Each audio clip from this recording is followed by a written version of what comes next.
काम कर दिए। मैटर नहीं करता कि ये सेम मास दिया हो कि अलग अलग, रूल तो वही है, थोड़ा लंबा हो जाएगा, एक्सप्रेशन बड़े बड़े आएंगे, है ना। क्वेश्चन ये है कि एक रॉड है hanging, this rod is free to rotate about this hinge end, length l, mass small M.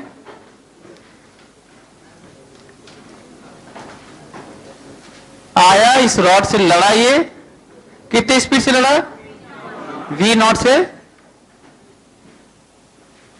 We not से लड़ा, और परफेक्टली इलास्टिक कोलिजन है।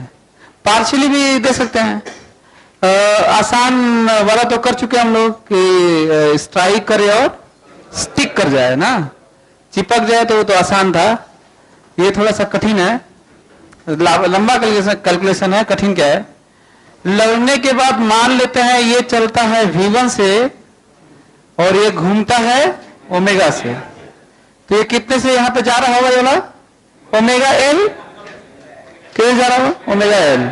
V2 भी मान सकते थे, V2 मानते तो ओमेगा को लिए थे V2 बाई एल, यही बात है। परफेक्टली इलास्टिक है तो ई बराबर 1 रखेंगे, पार्शियल इलास्टिक है तो जो कहेंगे वो रखेंगे, ई सिंबल देंगे तो ई ही रखेंगे। सो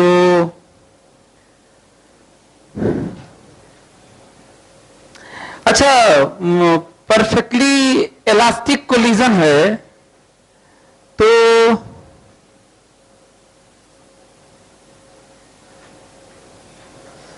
एनर्जी लॉस होगी कि नहीं, एनर्जी लॉस नहीं होगी,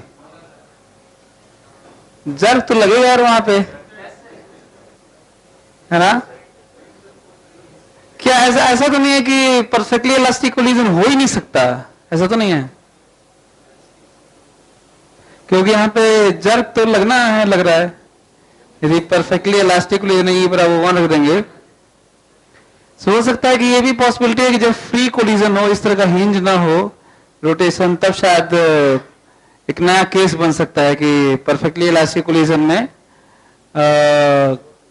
रोटेशन वाला केस बनता है तो एनर्जी लॉस भी हो सकती है कहीं दूसरी जगह जर्क लगने से। मतलब ऐसे ऐसे कर सकते हैं कि थोड़ी देर के लिए देखो ऐसे कि ये इससे लड़ा, इसको ओमेगा मिला, तो जिस मोमेंट पे V1 मिला और इसको ओमेगा मिला तो एनर्जी कंजर्व हुई होगी ना, और फिर उसके बाद उस ओमेगा से ऊपर वाला पीछे की तरफ भागा होगा तो जर्क लगा होगा तो लॉस हो गया होगा। इसका मतलब ये कह सकते हैं कि एनर्जी कंजर्व हुआ था पर एनर्जी कंजर्व होने के जस्ट बाद लॉस हो गया। ये ज्यादा अच्छा लग रहा है, बल्कि समझ में आ रहा है क्या बोल रहा हूं, फिर से सुनो, फिर से सुनो। मैं कह रहा हूं कि यदि यहां पे हिंज नहीं होता तब तो एनर्जी कंजर्व होता है, लॉस नहीं होता। तो ये मान के चलते हैं कि हिंज नहीं है ना, और ये लड़ा और एनर्जी कंजर्व हुआ, इसका जितना एनर्जी है और लड़ने के बाद इसकी जो रोटेशनल और ट्रांसलेशनल एनर्जी है कुल मिला के कंजर्व हुआ। लेकिन उसके बाद जर्क लगा, सही नहीं है, थोड़ी देर बाद ही लगेगा ना, टाइम गैप होगा, फ्रैक्शन ऑफ सेकेंड। भाई यहाँ पे लड़ना फिर transmission of forces at this jerk ना, टाइम लगता होगा ना। तो आप ऐसे कर सकते हैं कि just after collision energy conserve, just after that energy not conserve, loss. तो ये ज्यादा अच्छा लग रहा है, तो एक अच्छा पॉइंट आ गया। ये भी मैं इस तरह क्वेश्चन को बिना करवाए हुए मैं दे दिया करता था बच्चों को कर लेना, लेकिन पहली बार करने भी जा रहा हूँ और ये दिक्कत आ रही है, और फिर डिस्कस कर रहा हूँ तो ये हमें लगा कि अच्छा ये हो रहा है, क्योंकि यहाँ पे जर्क लगना था तो हमें आ रहा था कि परफेक्टली इलास्टिक कोलिजन में एनर्जी कंजर्व होना चाहिए, और एनर्जी कंजर्व तो यहाँ दिख नहीं रहा है क्योंकि लॉस हो रहा है। तो फिर याद आया कि भाई टाइम गैप हो सकता है, क्योंकि जिस मोमेंट पे कोलिजन हो रहा है ठीक है एनर्जी कंजर्व है, बाद में कुछ भी हो सकता है, बाद में लॉस हो रहा है। यहाँ पे क्या मानेंगे, कब लॉस हो रहा है, बाद में लॉस हो रहा है, ठीक है। देखिए ये पॉइंट है। सो एक क्वेश्चन लिखता हूं, क्वेश्चन समझ में आ रहा है। क्वेश्चन ये है कि एक हैंगिंग रॉड है, मास एम है, लेंथ एल है, इसका भी मास एम है, और इस तरह का कोलिजन है कि कोलिजन परफेक्टली इलास्टिक है और स्टिक नहीं कर रहा है, इसको कैपिटल एम भी दे सकता था, अलग अलग M1 M2 दे सकता था, फर्क नहीं पड़ता है, रूल्स नहीं बदलने वाले हैं। तो मोमेंटम कंजर्व होगा नहीं for particle and rod, for particle and rod momentum conserve होगा कि नहीं, लड़ने से पहले और लड़ने के बाद मोमेंटम कंजर्व होगा? क्यों नहीं कंजर्व होगा? जर्क लगा है यहां पे, एक एक्सटर्नल फोर्स लगा है, मोमेंटम कंजर्व नहीं हुआ। एंगुलर मोमेंटम कंजर्व होगा? हाँ, उस पॉइंट के हो, मतलब आप ऐसे नहीं कह सकते कंजर्व होगा। दोनों में अंतर है। जब लीनियर मोमेंटम की बात करते हैं तो डिफरेंस की बात नहीं करते हैं ना। वैसे डिफरेंस बेस्ड होता है कि नहीं होता है, साउंड कम करता है ना। नॉन इनर्शियल फ्रेम में बैठ के देखेंगे तो नहीं करेगा, बहुत इंपल्सिव, अचानक आप पे इंपल्स लगा होगा, ऑब्जर्वर पे इंपल्स लगा होगा तो उसपे भी हाई इंपल्स लगा होगा रिलेटिव में, लेकिन ऐसा नहीं करते हम लोग। लेकिन एंगुलर मोमेंटम में तो स्ट्रिक्टली बात करते हैं। So about this O point P not conserved, समझ में आ रहा ना, मोमेंटम नॉट कंजर्व। लेकिन about O L conserved, L आगे बराबर L F, हाँ लिखने आता है, बताइए क्या लिखूं? पहले डिफाइन करना होगा कि ये क्या है, ये क्या है, लड़ने से पहले, और ये लड़ने के जस्ट बाद, ये नहीं लड़ने के बाद कभी भी, है ना, ये नहीं। सो लड़ने के पहले बताओ तो MV नॉट L, ये तो हो गया।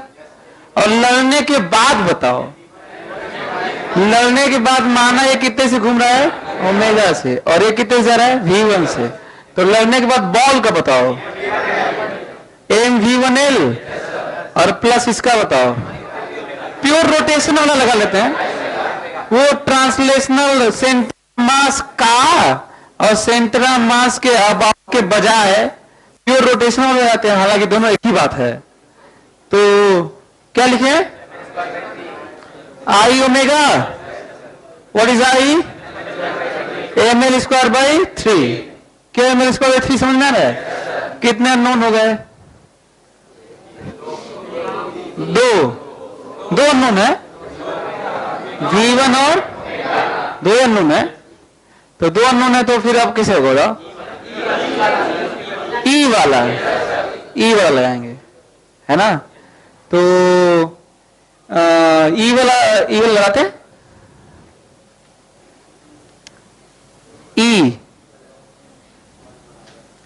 E बराबर माइनस ये वाला पॉइंट की वेलोसिटी ना, इसे इस वाले पॉइंट की वेलोसिटी और इस वाले पॉइंट की वेलोसिटी, तो कितना हो गया, इस वाले पॉइंट की वेलोसिटी कितना, omega L minus of omega L minus V1। Omega L का पहले कितना था, 0, और माइनस V0 बराबर 1। यदि पार्शियली दिए होते तो 1/2 या ये जो दिए होते करते। कहते से सॉल्व हो जाएगा क्या, ये और ये सॉल्व हो जाएगा, तो कर लीजिए सॉल्व करके जल्दी से बताओ कितना आ रहा है।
किधर है?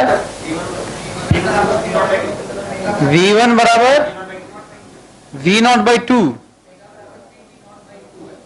ओमेगा बराबर 3V0/2L।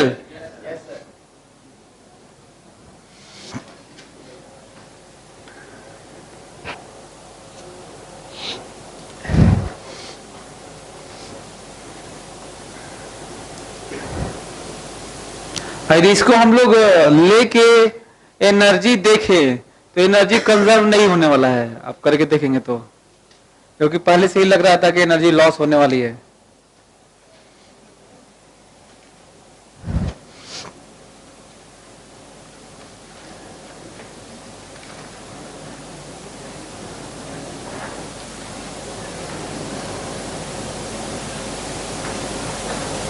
तो पहला एक ऐसा केस भी देखने को मिल रहा है।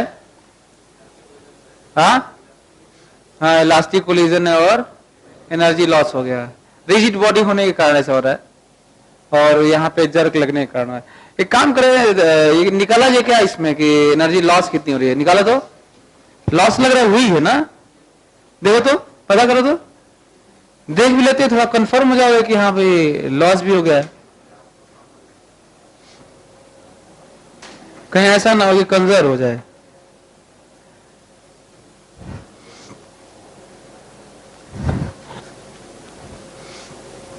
कंजर्व नहीं होना चाहिए वैसे।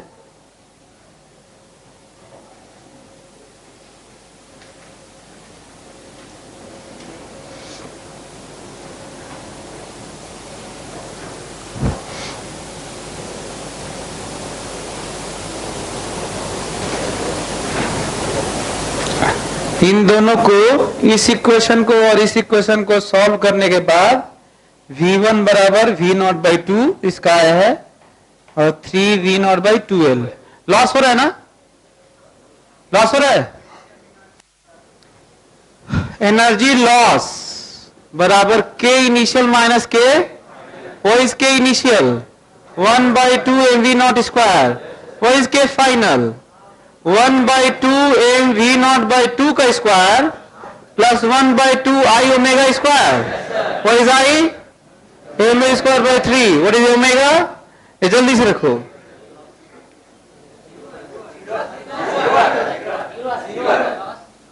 लॉस नहीं हो रहा है?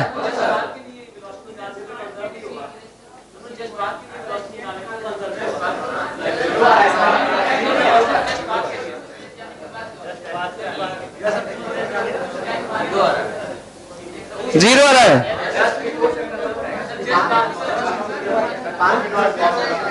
नहीं, जो बाद में अब तो इसी ओमेगा से चलना भी तो है। नहीं, मैं बता रहा हूँ, थोड़ा सा प्रॉब्लम ये हो सकता है कि ये ऐसा रॉड है कि अब यहाँ पे जर्क न लगाओ इस फ्री होने के कारण। ऐसा भी रॉड हो सकता है कि सेंटर ऑफ मास शिफ्टेड हो, यहाँ पे लगा हो और जर्क लगा हो, और फिलहाल पता नहीं कंजर्व हो गया क्या है। ऐसा रॉड बना सकते हैं कि centre of mass non uniform हो, इधर शिफ्ट हो और ये धक्का मारे तो ये इधर जाए, शायद यूनिफॉर्म होने के कारण ऐसा हो गया है। मे भी लेकिन ऐसा लग रहा है कि लॉस भी हो सकता है। फिलहाल तो अब दोनों सेम आ गया तो कंजर्व ही हो गया होगा। चलो कंजर्व हो गया तो अच्छी ही बात है, लेकिन यहाँ पे ऐसा लग रहा है कि लॉस हो सकता है, मतलब कुछ और केस बनाया जाए। यूनिफॉर्म होने के कारण ऐसा,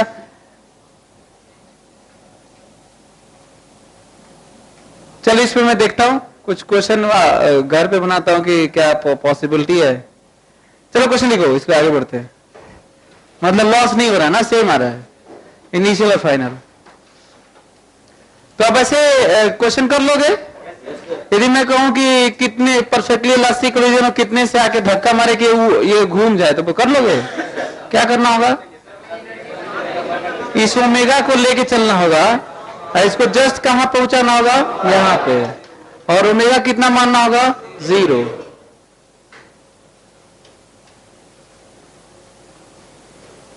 इनिशियल और फाइनल। जब भी किसी कोई बात होती हो कि क्या हो कि ये हो कोई प्रोसेस, तो उसका एक केस बनता होगा वहां जाने के लिए, कुछ होने के लिए। तो जब भी ये होता होगा कि यहां से शुरुआत है और वहां पे कुछ हो, कुछ होने के लिए कोई कंडीशन हो, तो हमेशा आपके पास दो तरीके होते हैं। या तो इक्वेशन ऑफ मोशन से जाना होगा, हाँ, कोई इक्वेशन ऑफ मोशन और omega alpha D omega by D T ऐसे करके जाते होंगे। जैसे मैं कहूं कि यहां से छोड़ दूं तो वहां पे जाते ही वेलोसिटी कितनी होगी ना। तो दो इक्वेशन, हमारे दो तरीके हो सकते हैं। तो इक्वेशन ऑफ मोशन चला जाओ, और सच तो ये है कि इक्वेशन ऑफ मोशन को ही लेके बहुत सारी चीजें डिफाइन की गई, पावर, एनर्जी, काइनेटिक एनर्जी और ये सब, वर्क डन, है ना। तो वो सब यूज करेंगे थोड़ा छोटा हो जाएगा।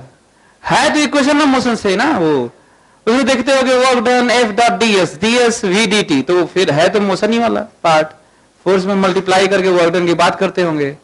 तो कुल मिला के प्लानिंग के नाम पे बता रहा हूं कि जब बात होती होगी कि क्या करे कि यहां से वहां पहुंच जाए, चाहे यहां पे हम बता रहे कि ये दिए है तो वहां पे कितना होगा, क्या होगा। तो जब भी एक स्टेट से किसी और स्टेट की बात करे, यहां से वहां तक बात करे, यहां से वहां तक बात करे, यहां से वहां तक बात करे, कहीं पे भी कोई स्प्रिंग को खींच के छोड़ दिए तो किसी मोमेंट पे बात करे, कंप्रेस करके छोड़ दिए किसी मोमेंट पे बात करे, दो चीजें आ गई, लड़ गई, और फिर कोई कुछ भी एक स्टेट से दूसरे स्टेट की बात करे, तो एनर्जी कंजर्वेशन की बात होनी चाहिए। इक्वेशन ऑफ मोशन से भी कभी कभी जाते हैं, एनर्जी कंजर्वेशन वाला लगाते हैं।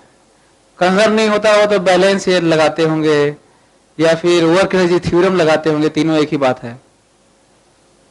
और कहीं पे दो बॉडी के बीच में कोलिजन कुछ होता हुआ तो just moment, just before and after करके लीनियर मोमेंटम और एंगुलर मोमेंटम कंजर्वेशन की बात होती होगी, कुछ लिमिटेड फोर्सेस को छोड़ के। ये मैं पूरी प्लानिंग इसलिए बता रहा हूं क्योंकि आप लोग की अपनी शिकायत होती होगी कि हम अपने से सोच नहीं पाते हैं, क्लास में समझ में आता है, आप कहते हैं एंगुलर मोमेंटम कंजर्वेशन होगा तो लगा लेते हैं, कर लेते हैं, समझ में आता है, आप अटेम्प्ट नहीं कर पाते। तो पांच ही तो है जो करना है। एफ बराबर ए में कब लगाते हैं? एक मोमेंट पे ना, एक मोमेंट पे कुछ होता होगा। अच्छा, कोई कहे कि इसको मार दिए, अब बताइए वहां पे एक्सलेशन कितना होगा कहीं और। मैं बताता हूं क्या करना है। जब भी यहां से वहां तक तो एनर्जी कंजर्वेशन लगेगा ही लगेगा, उसके बाद ही आप कुछ और निकाल रहे होंगे भाई। और कोई इंफॉर्मेशन वहां पे नहीं है, एक्सलेशन कोई पूछ रहा है तो भले ये बराबर एम में से आएगा, पर यहां से वहां तो जाना ही पड़ेगा ना। क्लियर? ये भी बता रहे हो कि कब ए बराबर एम में और एनर्जी कंजर्वेशन दोनों लगेगा।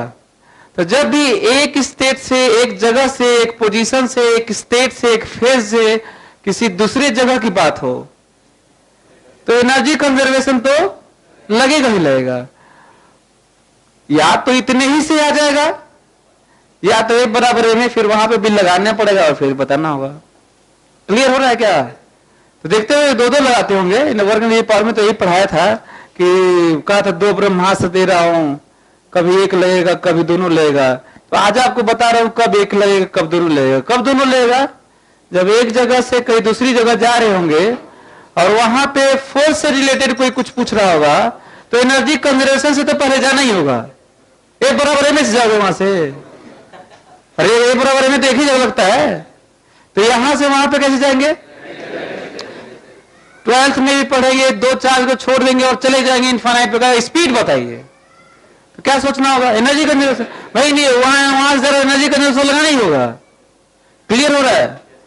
तो मैं आपको बता रहा हूं कि कोई भी बात, कैसी भी बात क्यों ना हो कि यहां से वहां, तो इक्वेशन ऑफ मोशन से भी जा सकते हैं आप, और आइडियल लग जाएगा कि इक्वेशन ऑफ मोशन, जैसे मान लो वेलोसिटी का एक्सप्रेशन दिया है, एक्सेलरेशन का दिया है, फोर्स लग रहा है तो उससे भी जा सकते हैं, और वर्क डन से भी जा सकते हैं। फोर्स लग रहा है तो वर्क डन से भी तो जा सकते हैं। वहां पे डिस्टेंस दिया होगा, वेलोसिटी बताओ। अच्छा, फोर्स में मास का डिवाइड करो तो ये आ जाएगा, और ये आ जाएगा, फिर लेके बढ़ जाना तुम वहां से वहां तक कि भाई वहां पे वेलोसिटी क्या होगी। और दोनों सिमिलर है, पता है ना, दोनों एक ही तरह की बातें हैं भाई। ए से वी आया होगा, वी से काइनेटिक एनर्जी आती होगी, और काइनेटिक एनर्जी से डील हो रहा है एनर्जी कंजर्वेशन या वर्क डन या वर्क एनर्जी थ्योरम, चाहे एनर्जी बैलेंस, एक ही बात है। सो किस तरह से चीजें रिलेटेड है वो मैं तुम्हें समझा रहा हूं ताकि तुम सोच पाओ। बहुत होगा तो फ्रिक्शन ऑप्शन होगा तो एनर्जी कंजर्वेशन बैलेंस लगा दोगे और वर्क एनर्जी थ्योरम लगा लो। अच्छा फ्रिक्शन उसे लगा कि इक्वेशन ऑफ मोशन से चले जाओ, अरे एफ लग रहा है, फ्रिक्शन लग रहा है, ये निकाल ही लोगे, फिर ए से चले जाना, वहां पे पूछ रहा होगा वेलोसिटी। तो क्लियर हो रहा है आप लोगों को? तो मैं आपको बताया कि एक स्टेट से दूसरी स्टेट, तो आसान के नाम पे एनर्जी कंजर्वेशन बैलेंस है। इक्वेशन ऑफ मोशन थोड़ा कठिन हो सकता है, उसे भी जाया जा सकता है, कई जगह बड़ा डिफरेंस हो जाता है, इक्वेशन ऑफ मोशन बहुत ही ज्यादा कठिन हो जाता है, और एनर्जी कंजर्वेशन बस यहां से वहां लिखना होता है। क्यों आसान होता है एनर्जी कंजर्वेशन मालूम है आप लोगों को, याद है क्यों आसान होता है? इनिशियल और फाइनल, और तो ये तो इक्वेशन ऑफ मोशन में भी इनिशियल तो फाइनल होता है, मगर होता ये है कि इक्वेशन ऑफ मोशन में आप चीजें जब वेरी करती हूं तो फिर से इंटीग्रेट करेंगे आप, है ना, मेहनत करेंगे, और इंटीग्रेट करके ही रिजल्ट पोटेंशियल एनर्जी का आया हुआ है। देखे होंगे आप लोग फोर्स जो निकलता है वो सब इलेक्ट्रोस्टैटिक में, और 12th में तो और ज्यादा नजर आएगा कि हमें पोटेंशियल एनर्जी अलग से निकाल के, को पोटेंशियल एनर्जी किससे आएगा? इंटीग्रेशन से। अब फिर उसमें क्या कर रहे हैं, इनिशियल और फाइनल इंटीग्रेट नहीं करेंगे, इक्वेशन ऑफ मोशन लगाओगे तो भी आएगा, तो फिर तो वैसे ही फिर से करना होगा। सो क्यों, किस तरह क्यों पोटेंशियल एनर्जी का रोल आया, ताकि हम इलेक्ट्रिक फील्ड या इलेक्ट्रोस्टैटिक फोर्स या कोई फोर्स, स्प्रिंग वाला फोर्स, स्प्रिंग वाला ही फोर्स, वेरिएबल फोर्स का पोटेंशियल एनर्जी इंटीग्रेट करके एक्सप्रेशन याद कर लिए हैं। नहीं तो वर्क एनर्जी थ्योरम लगाओगे तो फिर इंटीग्रेट करना होगा, इक्वेशन ऑफ मोशन लगाओगे तो फिर इंटीग्रेट करना होगा, आसानी से तो आएगा नहीं। क्यों नहीं आसानी से आएगा? फोर्स वेरिएबल है तो एक्सेलेरेशन वेरिएबल है, एक्सेलेरेशन वेरिएबल है तो वेलोसिटी वेरिएबल है, अरे आपको इंटीग्रेट नाटक हो जाएगा फिर। और इंटीग्रेट करके एक ऐसा टर्म हम लोग डिफाइन कर चुके हैं पोटेंशियल एनर्जी, जिसको हम लोग क्या करते हैं, डायरेक्ट यूज करते हैं, जबकि वो कहां से आया हुआ है, इंटीग्रेशन से, हाफ के एक्स स्क्वायर, और आराम से आ जाता है कि वेलोसिटी कितनी आ रही है, क्या हो रही है ना। क्लियर हुआ? ओवरऑल पूरे साइंस में यही है, पूरे साइंस में इसको ध्यान देना है। मतलब जो 12th में हम लोग पढ़ेंगे खूब भरा हुआ है, बल्कि जितना मैं बता रहा हूं उतने से तो पूरा 12th अपने से पढ़ सकते हो। इलेक्ट्रोडायनेमिक जो मोशन और क्या एनर्जी से रिलेटेड जो डायनामिक स्टेट है, तो क्वेश्चन लिखिए, ये लोग कर लोगे ना अपने से। यहाँ कितने से धक्का मारे वी नॉट किए आया, तो इससे वी, अच्छा वी नॉट मान के ही ओमेगा आया है, और बाद में ओमेगा यही वी नॉट आ जाएगा ना, कैसे करके, एनर्जी कंजर्व करके ना, यहां से यहां, और वैल्यू आ जाएगा। क्वेश्चन लिखिए तो,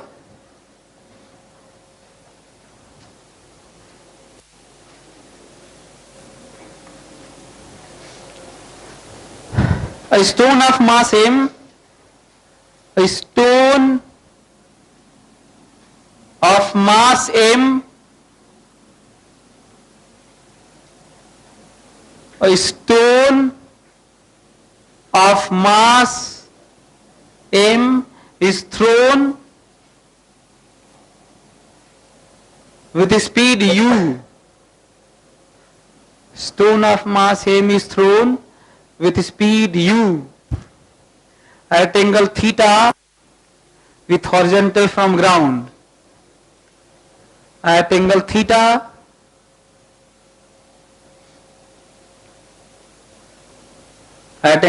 with horizontal from ground.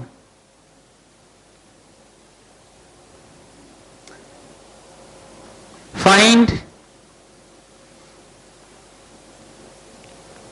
angular momentum of stone.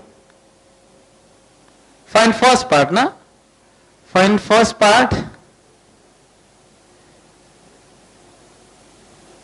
Angular momentum of stone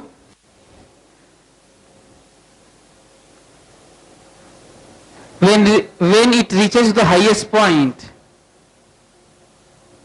about point of projection.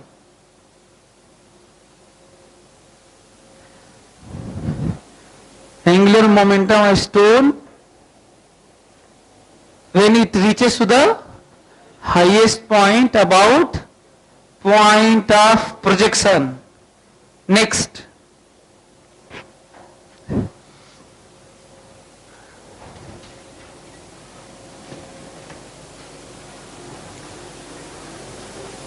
Angular momentum of stone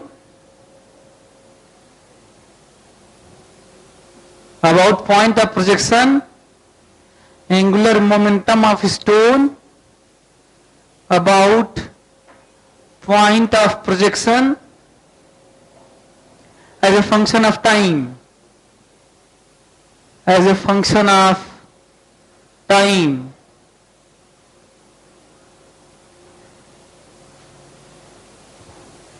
Next, angular momentum of stone just before striking the ground.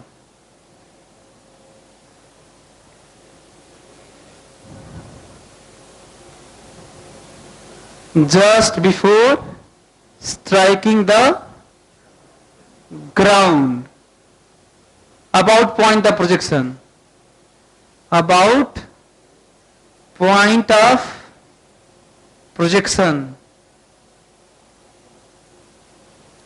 Last, average torque acting on stone, average torque acting on stone during time of flight about point of projection. Average torque acting on stone during time of flight about point of projection. करिए, कितनी अजीब सी बात है ना कि projectile motion पढ़ चुके हैं, उसके डेटा और सारी चीजें याद है कि क्या हो रहा है, लेकिन रोटेशनल में फिर से चला आया वो। वहां पे तो आप बता ही नहीं सकते थे, वहां पे तो कैसे पता चलता है क्या क्या हो रहा है, क्या पूछा गया है। सो किस तरह से साइंस फिजिक्स एटलीस्ट रिलेटेड है, इमेजिन कर सकते हैं कि कितना वेरिएशन हो सकता है। अब केवल प्रोजेक्टाइल मोशन पढ़ के यदि आप सोच देखो ना, जैसे होते कहते हैं ना कि हमें प्रोजेक्टाइल मोशन सर सोचते हैं कि रोटेशनल छोड़ दें, तो जो प्रोजेक्टाइल मोशन पढ़ के सोच रहे हैं कि इनको कम से कम ये तो कर ही लेंगे, तो करो।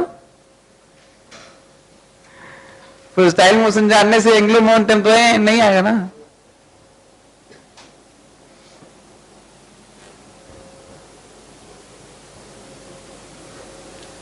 छोटे से कठिन की तरफ गए हैं ना, और हमेशा मैं ये करता भी हूँ।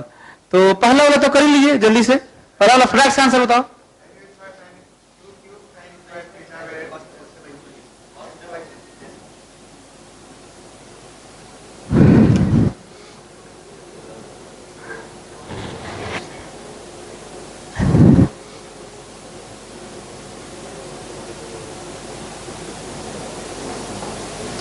एंगुलर मोमेंटम का फंडामेंटल जान चुके हैं, तो आप लोगों को तो खूब मेहनत करना चाहिए, तेजी से करना है, खूब जल्दी सोचो, जल्दी करो, घर पे भी स्पीड की प्रैक्टिस करो, है ना।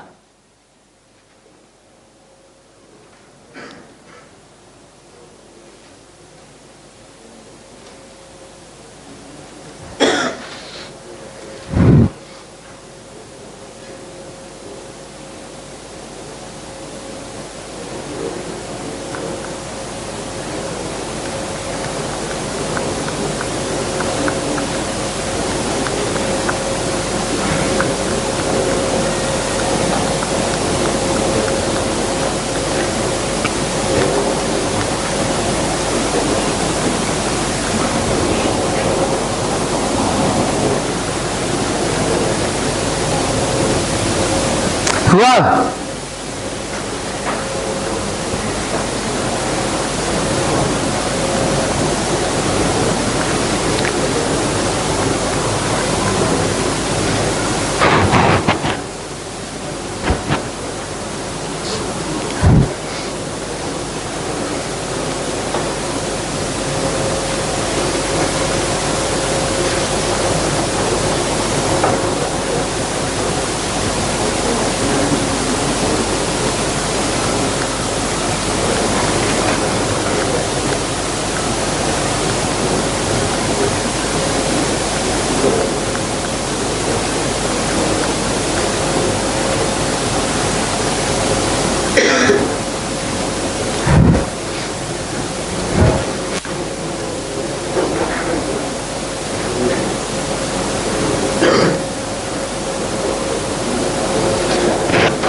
चलो मैं कर रहा हूं, देखो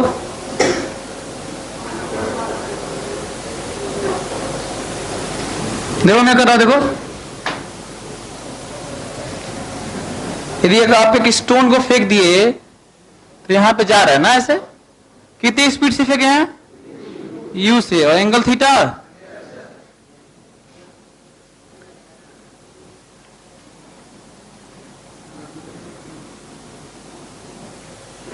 तो हाईएस्ट पॉइंट पे एंगुलर मोमेंटम बताना है ना, मतलब जब यहां पे, अच्छा ये बताओ कि एंगुलर मोमेंटम कंजर्व है कि नहीं इसका,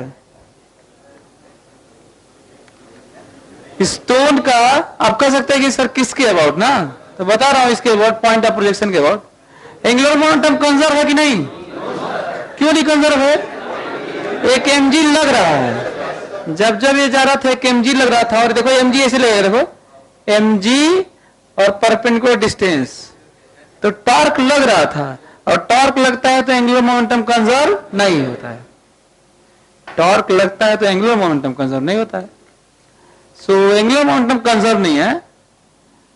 तो जब यहां पे ऐसे पहुंचा ये, तो इसकी स्पीड कितनी है, u cos थीटा, और इसी मोमेंट पे बताना है, आपको पता ही है कि पार्टिकल का एंगुलर मोमेंटम कितना होता है, mvt होता है, तो this is line of velocity ना,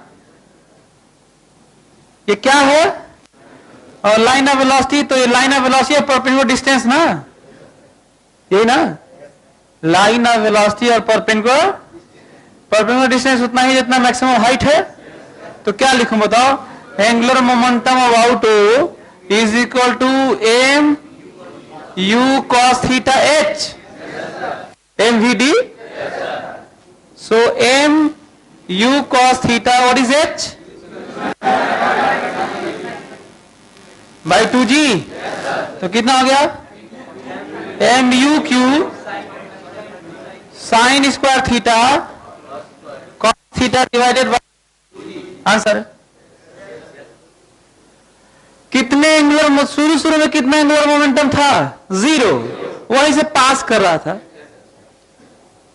है ना।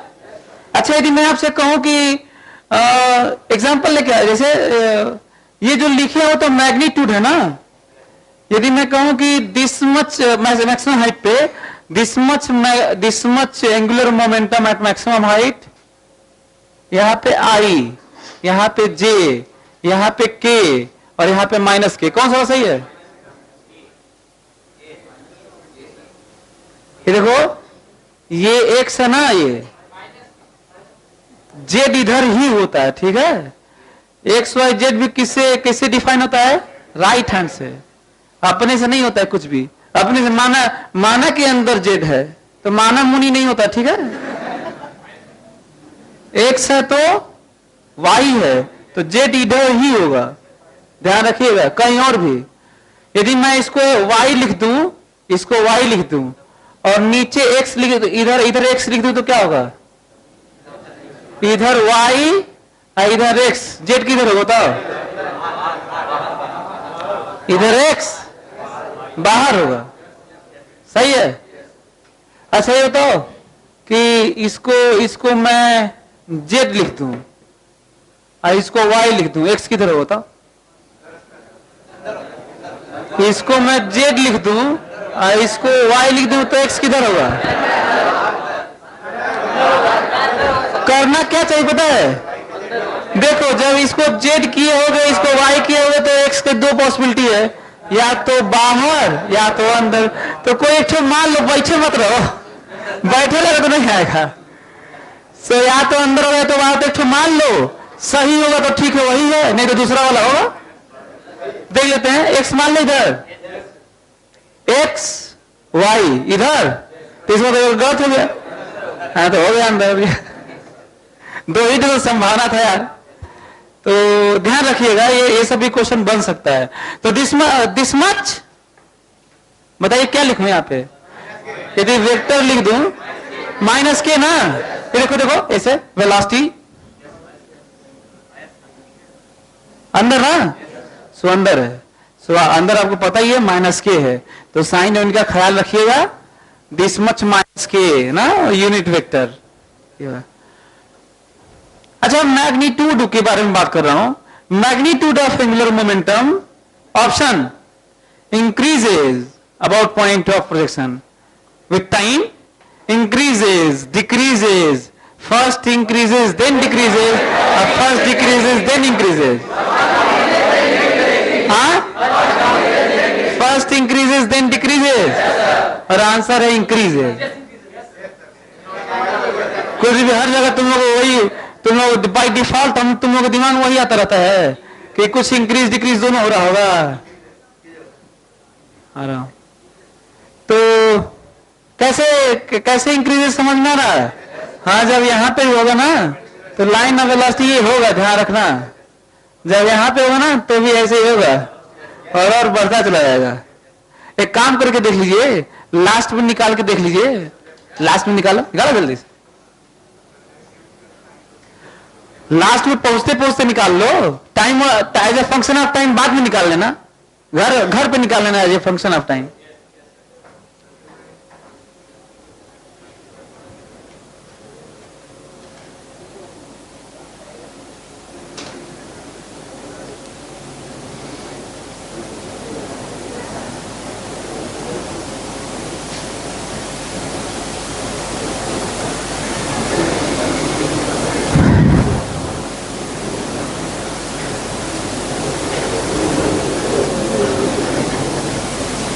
लास्ट में निकाल पाए तुम लोग?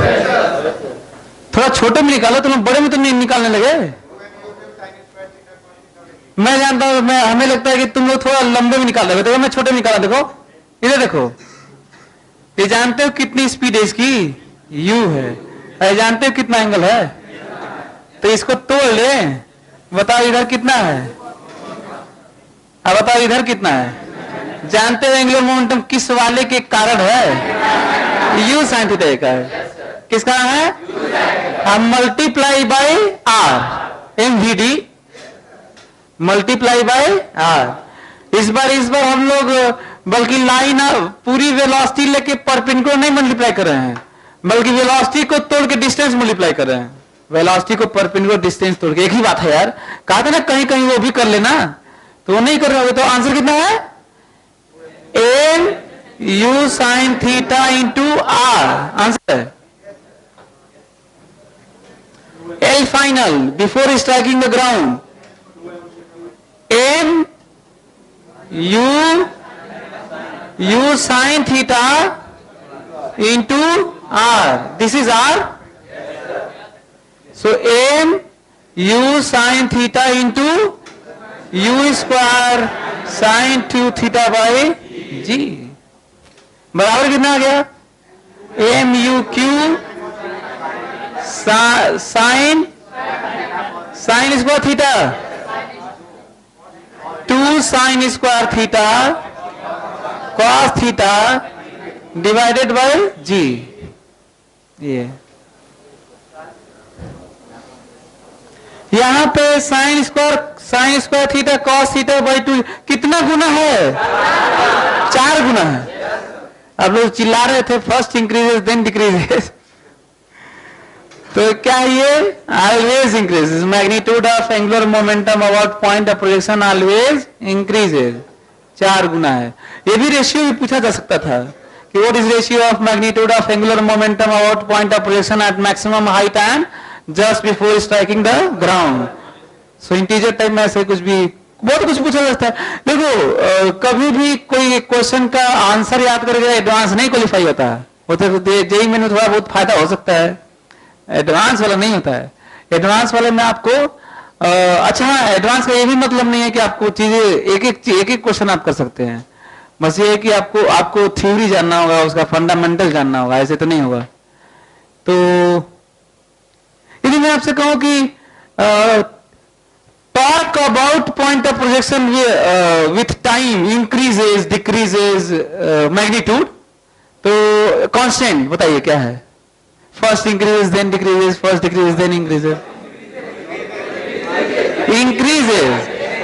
mg, mg, mg, mg, mg और डिस्टेंस बढ़ता जा रहा है, डिस्टेंस बढ़ रहा है। समझ में आ रहा है? एवरेज टॉर्क बताते हैं बड़ा घातक टॉर्क लग रहा था, टॉर्क बड़ा, तो करिए जल्दी से टॉर्क बताइए। Average torque during flight, during time of flight, average torque during time of flight.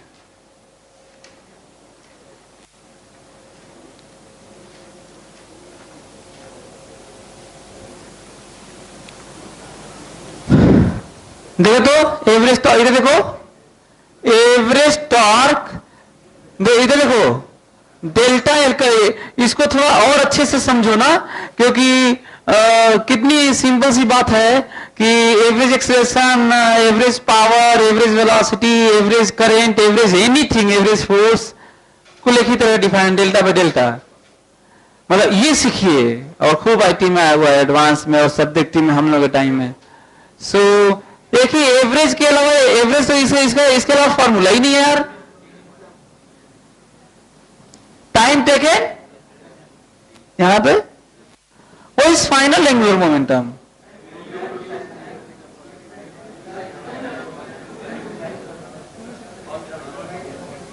Cos theta by minus zero, zero समझ में आ रहा है?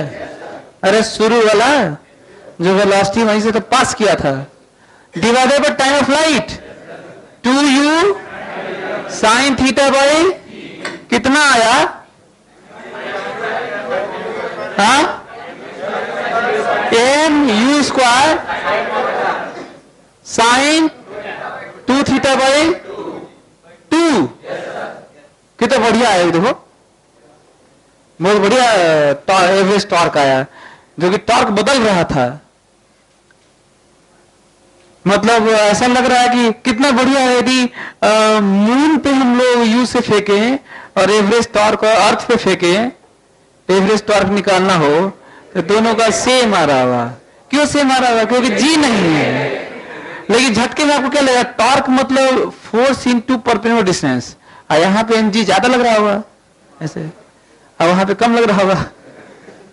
मन आ सकता है क्यों? यहां पे बात तो सही है, ज्यादा लग रहा है, वहां पे कम लग रहा है, फिर भी वही क्यों आ रहा है? टाइम, टाइम भी एक फैक्टर है ना। तो मैं जा रहा हूं, फोटो वोटो खिंचाना है, तो आप लोग जब मैं लौट के आ रहा हूं ना, अभी उसको पॉज कर दे रहे हैं, और मैं जब लौट के आऊंगा तो as a function of time वाला निकालना है तुम लोगों को, किसी टी टाइम पर। ऐसे आसान नहीं है, सबसे कठिन तो यही है, इसी के अंदर तो कुल है। अरे यार जनरल में ही सब होता है ना। तो यहां पे क्या मानना है? जनरल टी टाइम पर, और आपको निकालना है angular momentum about point of projection. तो जब लौट के आऊंगा मैं, चाहे जितनी देर में आऊं, आपको एक एक पल चेक करूंगा आप लोगों का, आप फिर कैमरा ऑन होगा जब पढ़ाऊंगा ना। तो करिए तो सभी लोग बैठ के। किसी मोमेंट पे इसकी वेलोसिटी इधर रही होगी ना, हम लोग बस दो ऑप्शन है टी टाइम के साथ। हम लोग ये अल्फा है ना, तो या तो हम लोग इस मोमेंट पे एक्स वाई इक्वेशन लिख लेते, इसमें परपेंडिकुलर डिस्टेंस मल्टीप्लाई कर लेते। एक तरीका ये है, v निकालते, उसका line of equation of line of equation सही नहीं है, तो इक्वेशन ऑफ लाइन निकालते, उस पे परपेंडिकुलर निकालते और मल्टीप्लाई कर लेते, v तो आ गया होगा। v मालूम है ना कितना है? Under root v x square plus v y square. V x कितना? यू कॉस थीटा, और वी वाई कितना? U sine theta minus g t. एक तरीका ये है, दूसरा तरीका एक और है, इसको तोड़ लेते, ये वी एक्स बराबर वी कॉस अल्फा, ये पता भी है कितना है, और वी वाई बराबर u sine theta minus g T.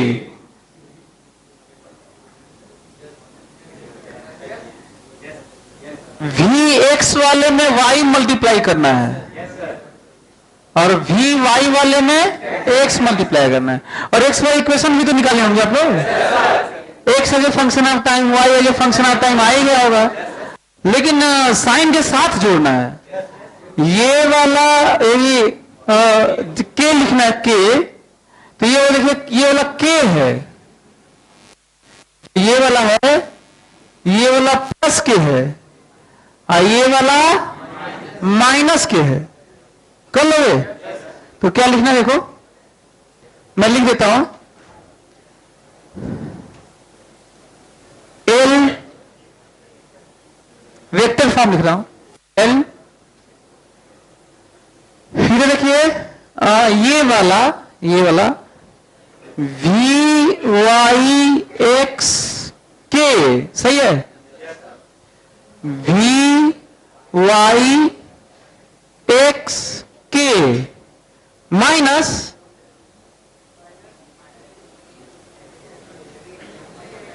अंदर माइनस केवल है वी एक्स वाई के, सही है।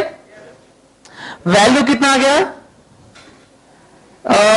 के तो कॉमन हो ही जाएगा, वी वाई कितना, यू साइन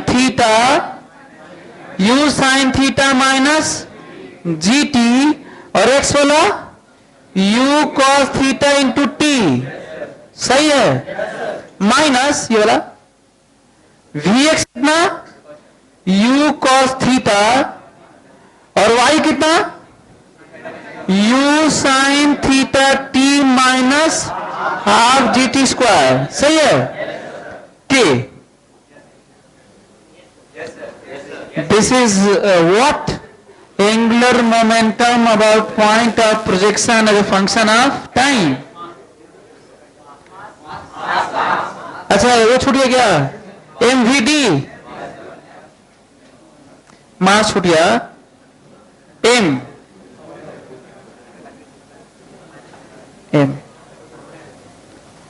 एमवीडी लिखा हूं साइन के साथ, चेक किया जा सकता है ना, टी जीरो रखने पे जीरो आना चाहिए, आ रहा है, ये वाला भी जीरो और ये वाला भी जीरो।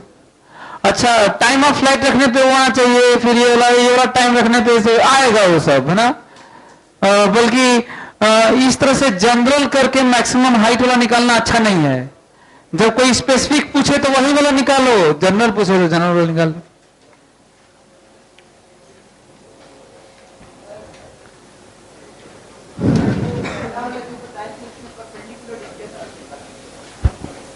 इक्वेशन ऑफ लाइन तो आ जाएगा ना, ये एक्स वाई तुम्हें मालूम है और एंगल भी तो मालूम है, स्लोप मालूम है ना, कितना स्लोप है, वी वाई बराबर v y by v x, tan theta मालूम है ना, tan अल्फा।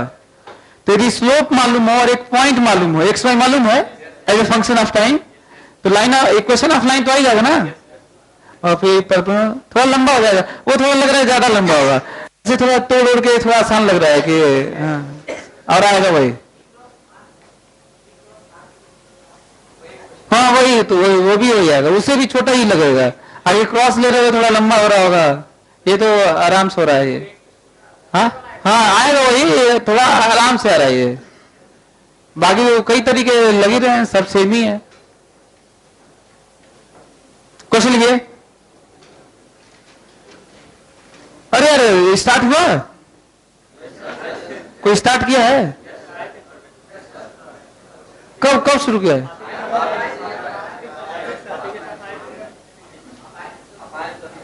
जब मैं आया था तभी, तो यार देखो देख लो चल रहा है कि नहीं, देख लो, हिलाना मत यार, एक बार कोई हिला दिया था तो दिख नहीं रहा था, बिना हिलाए देखना तो जरा, चल रहा है,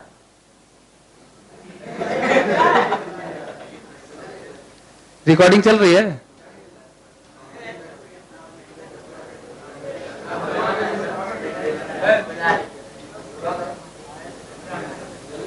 हाँ चल रहा है, जल रहा है कि चल रहा है,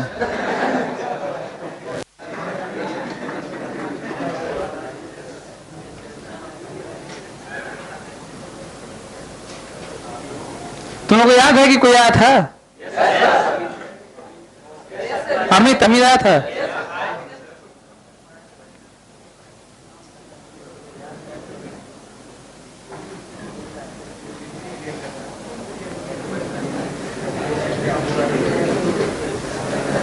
यदि रिकॉर्डिंग नहीं हो रही है ना तो जो जो बोल रहा था चिल्ला रहा था अभी ना उसको बताऊंगा मैं भी। क्वेश्चन लिखे दो।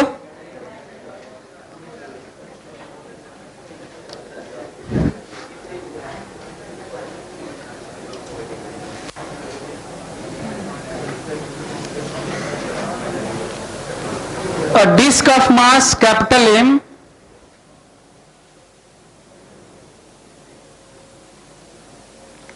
a disk of mass capital M and radius R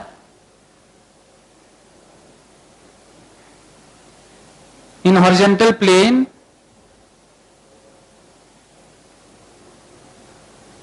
is free to rotate about its vertical axis, is free to rotate about its vertical axis. If a man of mass small m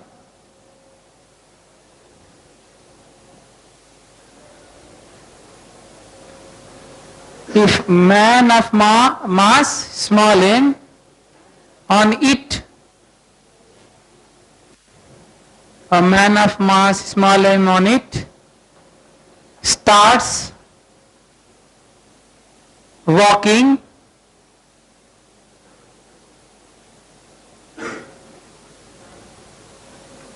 on periphery of disk,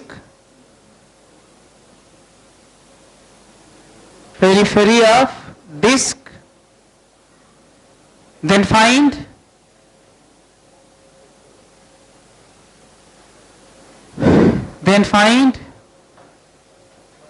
angular rotation,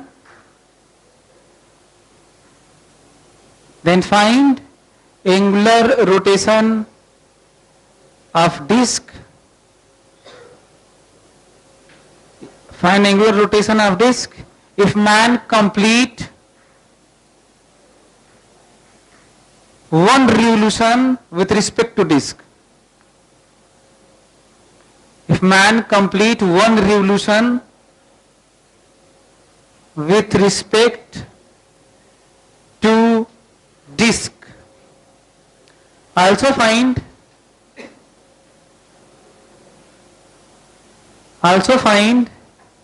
angular velocity of disk,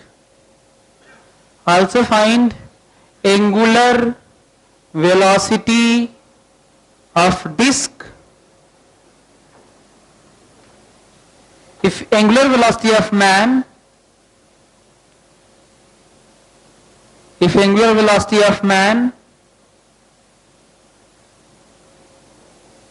is omega naught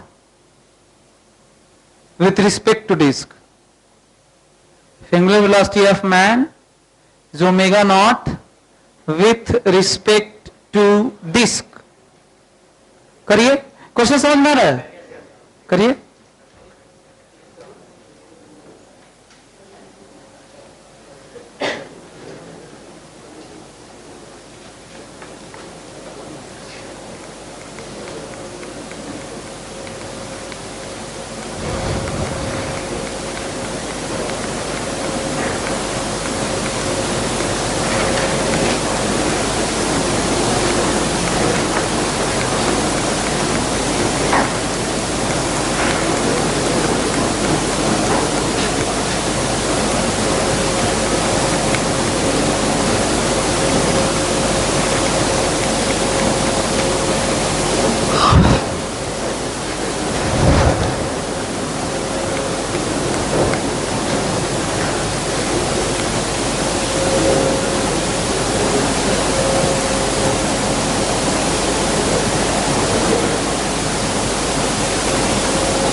किनारे किनारे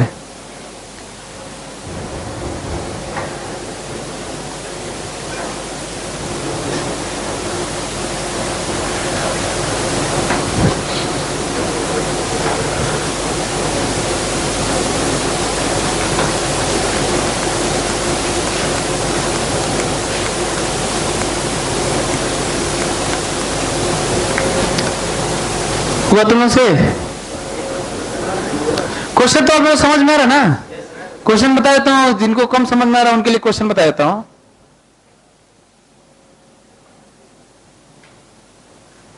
मान लीजिए ये एक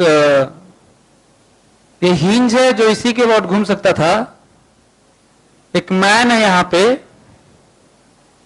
वो इस पे चलता है ना, तो जब ये चल रहा होगा ना इस पे, तो ये उल्टा घूम रहा होगा। ये मैन चल रहा होगा ऐसे, तो ये घूम रहा होगा ऐसे ना। आप यदि डिस्क है और इसके अबाउट फ्री है, तो आप ऐसे ऐसे चलेंगे उस पे, तो डिस्क उल्टा चल रहा होगा। क्यों ऐसा हो रहा होगा? हाँ, हमको चलाने वाला कौन है? फ्रिक्शन है। तो हमारे को फ्रिक्शन किधर लग रहा होगा? आगे। हमको चलाने वाला है। तो डिस्क पे किधर लग रहा है? पीछे। तो मैं इसलिए रोटेट कर रहा हूं क्योंकि एफ घुमा रहा है, और वो इसलिए घूम रहा है क्योंकि उसको भी एफ घुमा रहा है। तो फ्रिक्शन सेम होगा, पर दोनों का अल्फा सेम होगा क्या? मेरा एंगुलर मोमेंटम कंजर्व होगा कि नहीं यदि मैं दौड़ने लगूं तो? अभी रेस्ट में हूं, डिस्क का कंजर्व होगा कि नहीं? अच्छा, मेरा प्लस डिस्क का कंजर्व होगा कि नहीं? क्यों? क्योंकि फ्रिक्शनल फोर्स इंटरनल हो जाएगा, और जब इंटरनल फोर्सेस का न तो नेट फोर्स होता है और ना ही इंटरनल फोर्स का कभी टॉर्क होता है। इंटरनल फोर्स और टॉर्क भी नहीं कभी होता है, क्योंकि दुनिया में जो भी फोर्सेस लगते हैं सब एक लाइन में ही लगते हैं, एक्शन रिएक्शन और उल्टा लगते हैं। तो मैन प्लस डिस्क का एंगुलर मोमेंटम कंजर्व होगा। मतलब मैं तो पूछा नहीं हूं, लेकिन बहुत कुछ पूछा जा सकता है, तो इसलिए मैं डिटेल डिस्कशन कर रहा हूं। तो अभी ये घूमने लगेगा, ऐसे ऐसे घूमेगा, तो डिस्क ऐसे घूमेगा।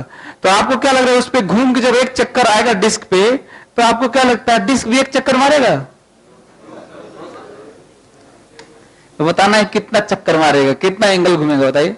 यही बताना है ना कि वो कितना एंगल घूमेगा। जब मैन एक चक्कर मार लेगा उसके रिस्पेक्ट में। अच्छा, उसके रिस्पेक्ट में समझ में आ रहा है? जैसे मान लीजिए डिस्क पर एक रेड पॉइंट लगा लीजिए ना, पता होगा ना कि कहां से शुरू की हो, तो घूम के डिस्क पर उसी जगह आना, उसे क्या कहते हैं? डिस्क के रिस्पेक्ट में एक चक्कर लगाना। जो पॉइंट लगाए रहोगे तो घूम के उधर से आओगे तो एक चक्कर कहेंगे। अब ये बताना डिस्क कितना घूमा?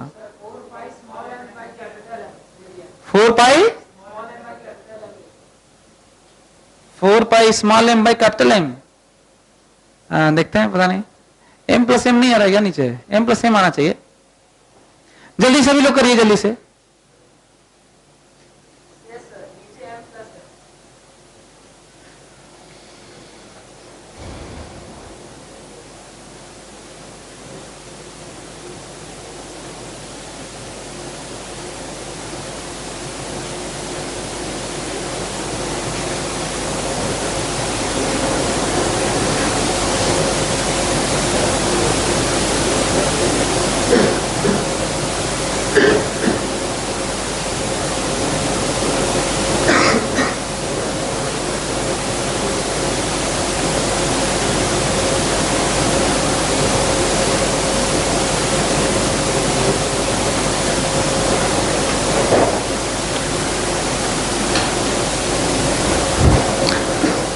चलिए मैं करता हूं, देखिए।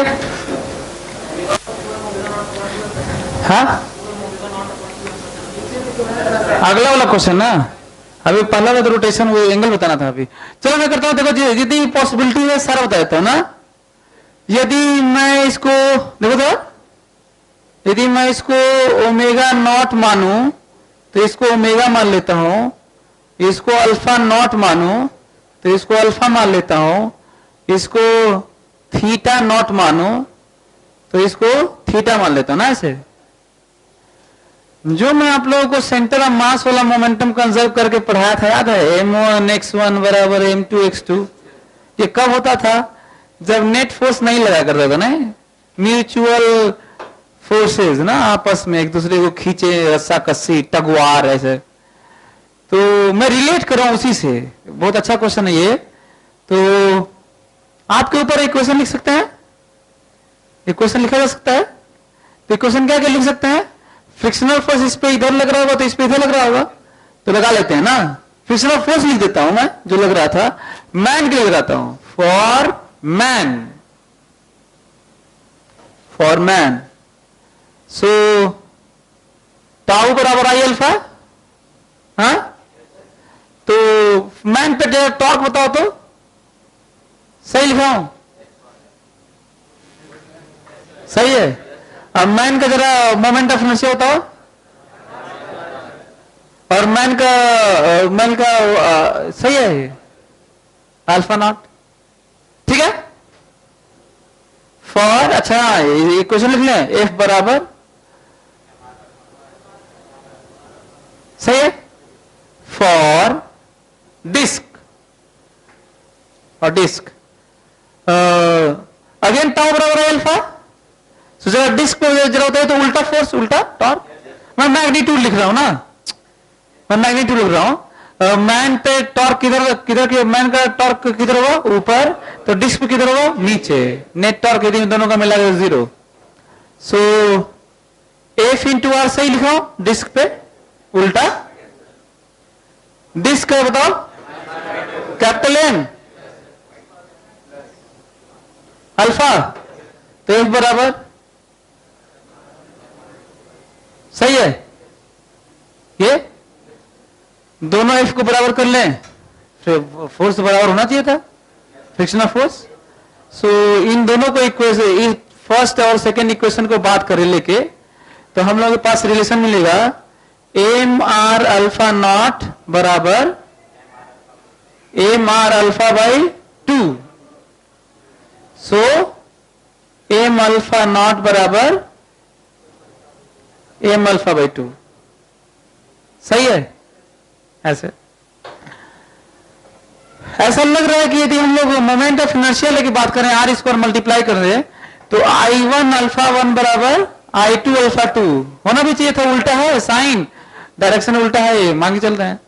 तो इक्वेशन क्या है, यदि हम लोग कह ले कि m r square alpha not बराबर m r square by 2 alpha, तो यहां से पता चलेगा कि I1 अल्फा 1 बराबर I2 अल्फा 2। इसी टाइप का हो रहा है इक्वेशन, जो सेंटर ऑफ मास के लिए हम लोग आपस में बात, सेंटर ऑफ मास न चलने के लिए, लीनियर मोमेंटम 0 होने के लिए ही केस था, तो एंगुलर मोमेंटम भी 0 होने के लिए, शुरू में एंगुलर मोमेंटम कितना था, 0, तो हमेशा कितना होना चाहिए, 0।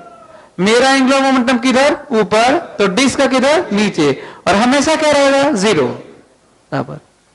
तो क्या इक्वेशन सही है क्या, I1 ओमेगा 1 बराबर I2 ओमेगा 2। हाँ, वेक्टर फॉर्म में लिखता तो माइनस, वेक्टर फॉर्म में लिखता तो माइनस। ये भी सही है क्या, I1 थीटा 1 बराबर I2 थीटा 2। सही है, समझ में आ रहा है, सिमिलर टाइप का, I1 थीटा 1 बराबर I2 थीटा 2। यदि आप कहें कि वेक्टर फॉर्म में लिख दीजिए, तो कहिए तो वेक्टर फॉर्म लिख देता हूं। वेक्टर फॉर्म देखिए, वेक्टर फॉर्म, तो क्या लिखूंगा, I1 अल्फा 1 बराबर minus I2 alpha 2, I1 omega 1 बराबर माइनस I2 ओमेगा 2, और थीटा, तो वैसे यहां पे यदि हम लोग छोटा एंगल माने, if theta 1 theta 2 are very small angle, 1 theta 1 बराबर माइनस I2 थीटा 2। इसलिए मैं स्मॉल एंगल की बात करने लगा, क्योंकि theta vector quantity, angular displacement vector quantity नहीं है। क्यों नहीं है, क्योंकि ट्राइंगल लॉ ऑफ एडिशन को फॉलो नहीं करता। कब हम लोग वेक्टर की तरह ट्रीट करते हैं, जब एंगल बहुत छोटा होता है। और क्यों नहीं फॉलो करता है, वो भी याद दिला दूं आपको। यदि मान लो इसको मैं कहूं कि एंगुलर डिस्प्लेसमेंट पाई बाई 2 है, ऐसे पाई by 2, pi by 2, pi by 2, तो इनिशियल तो फाइनल ये लग रहा था। तो ये देखो, if this x and y, so pi by 2 के, सही है, पाई बाई 2 के, and this pi by 2 i, अरे एक्स था यार, पाई बाई 2 आई, दोनों को जोड़ने पे ये वाला आना चाहिए था, जोड़ो नहीं आएगा। सो कौन से लॉ को फॉलो नहीं करता? ट्रायंगल ऑफ एडिशन को फॉलो नहीं करता। पर यदि एक ही डायरेक्शन में हो और वो बदले ना इस तरह का एंगल है ना, तो तब ठीक है, तो मैं मान के चल रहा हूं ये है ना। अब वो बता दे क्या जो पूछा गया है, जरा देखिए तो मैं करने जा रहा हूं। अच्छा ये सब विथ रिस्पेक्ट टू ग्राउंड है ना, ये सब विथ रिस्पेक्ट टू ग्राउंड है। जरा बताइए तो ये वाला यूज करें क्या? तब ये वाला यूज करता हूं, देखो तो ये वाला एंगल। चलो मैं मैन का लिखता हूं ना, मैन का, तो मैन का man with respect to ground, यदि डिस्क के रिस्पेक्ट में, देखो तो डिस्क के रिस्पेक्ट में ऐसे घूम के ऐसे आया होगा, तो वो भी तो कुछ चला होगा। माना क्यू अल्फा घूम गया है ना। जब हम ऐसे चल रहे थे, यहां से शुरू करते हैं, यहां से एक चक्कर मारते हैं ऐसे, तो पता चला कि वहां पे जाने से पहले ही एक चक्कर हो गया होगा, क्योंकि वो भी तो घूम के आ गया होगा इधर। अरे जैसे मैनोन वाला बोट वोट वाला था, तो मैं मान के चल रहा हूं कि वो कितना घूम गया है। तो बताओ ग्राउंड के रिस्पेक्ट में मैन कितना चला? 2 पाई माइनस अल्फा। एंगल कितना चला? एंगुलर डिस्प्लेसमेंट कितना? 2 पाई माइनस अल्फा। और डिस्क का तो अल्फा उल्टा है ही। मैग्नीट्यूड लिख रहे हैं यार, साइन तो लिख ही नहीं रहे। क्या लिखो बताइए? M r square 2 pi minus बराबर m r square by 2 alpha. कर लीजिए, कर लो, हो गया। ऐसे ना करो, और क्या करोगे? तो आप देखिए किस तरीके से काफी ज्यादा सिमिलर था। मैंने आपको बहुत पढ़ा है मल्टीपल चॉइस में, which the following expressions is are right ना। बहुत सारी पॉसिबिलिटी है क्वेश्चन पूछने के लिए, इस पे इस तरह के question.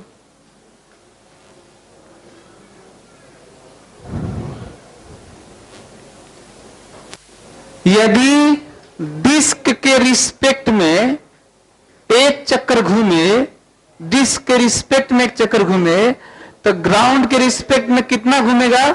2 pi minus alpha, where alpha is angular rotation of disc. उल्टा ध्यान रखिएगा, बोट मैन बोट वाली की तरह है। जब बोट पे आप चलते हैं और बोट उल्टा चल दे, तो बोट के लेंथ के बराबर थोड़ी चल पाते होगे, लेकिन अदर एंड पे तो दिखते ही हो। थोड़ा छोटे में कर दिया, बाकी तो और भी थोड़ा तरीका हो सकता था। टाइम लेके घुमा लेते हैं, टाइम भी तो लेके घुमा सकते थे। क्या आप तो ओमेगा ओमेगा भी बता दोगे? हैं? ओमेगा बताओ।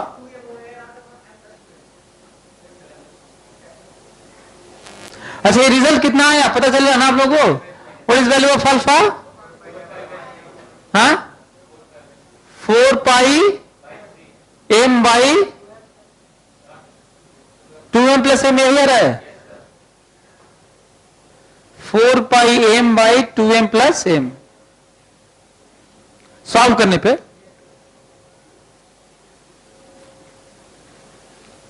ये वाला यूज करें, ये वाला देखिए तो, यदि मैं डिस्क के रिस्पेक्ट, देखो इधर देखो तो, यदि डिस्क के रिस्पेक्ट में मैं कितने से घूम रहा हूं? ओमेगा नॉट से।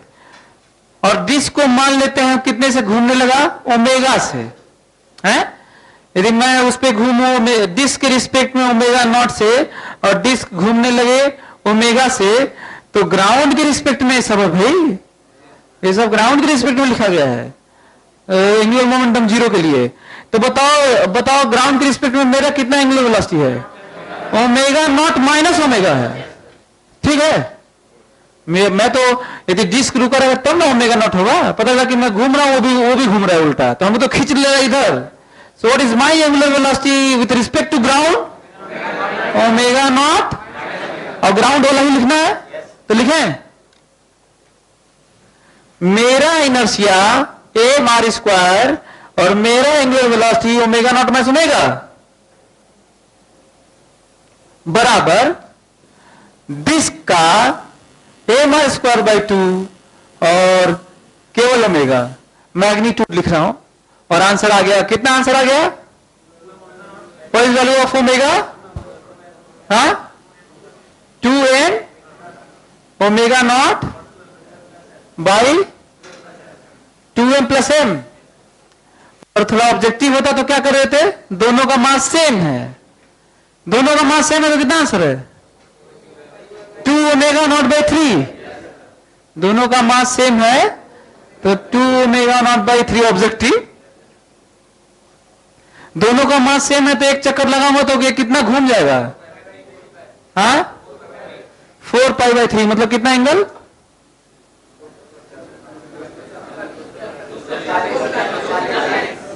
हाँ, 240। वो एक चक्कर नहीं घूम पाएगा ना, वो एक चक्कर नहीं घूम पाएगा। अच्छा, कुछ भी हो जाए तो वो तो एक चक्कर कभी नहीं घूम पाएगा, क्योंकि जब मैं लौट के आऊंगा तो भी कुछ उल्टा घुमा ही होगा, तो मैं तो वहीं पहुंच जाऊंगा ना। वो तो कुछ भी कर लीजिए, कोई भी किसी भी तरह का बॉडी ले लीजिए, मेरा एक चक्कर तो उसका एक चक्कर से जरूरी कम होगा ऐसे, क्योंकि दोनों को मिला के एक चक्कर ना, मेरा कुछ इधर और तो वो थोड़ा कुछ इधर, बराबर 2 पाई ना। ये समझ में आ रहा है तुम लोगों को? मैं ऐसे घूमा तो ग्राउंड के रिस्पेक्ट में लीजिए, मैं कुछ एंगल घुमा होगा, अब वो कुछ एंगल घुमा होगा, तो मिला के एक चक्कर हुआ होगा 2 पाई, मतलब मेरा थीटा प्लस उसका अल्फा बराबर 2 पाई।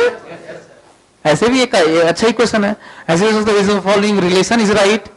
तो मेरा यदि थीटा एक चक्कर घूमने पे अल्फा हो तो theta plus alpha equals to 2 pi. लिख नहीं सकते आप? लिख लीजिए, theta man for one revolution with respect to disc, theta man plus alpha disc या theta man plus theta disc बराबर 2 पाई। और ये किसके लिए है? For one revolution of man on disc. अच्छा, ये जितना डिस्कशन है ये यदि दे दे टेस्ट में आपने से करें तो कहां पता थोड़ी चलता है क्या कर क्या है कैसे है।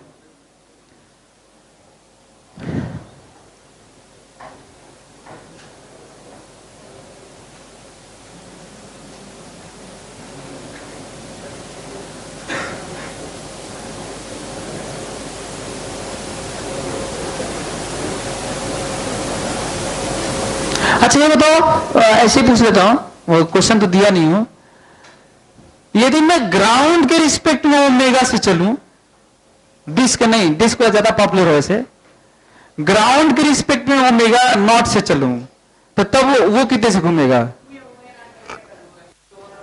मेरा केवल ओमेगा नॉट यहां पे, ये ग्राउंड वाला ही लिखना होता है।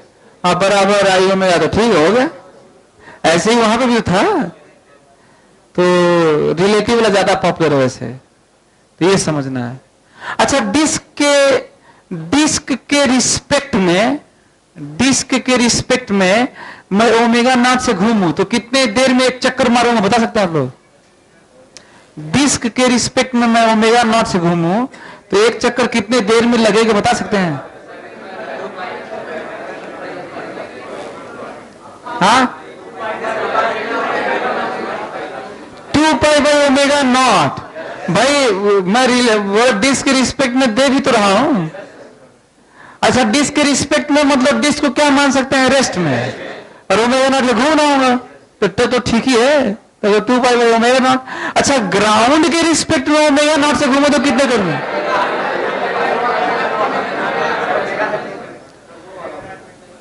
हाँ, यदि मैं ग्राउंड के रिस्पेक्ट में ओमेगा नॉट से घूमूं तो कितने देर में डिस्क के रिस्पेक्ट में एक चक्कर, डिस्क पर फिर से लौट के मैं घूम के वहीं पे आ जाऊंगा, बताना है। हाँ,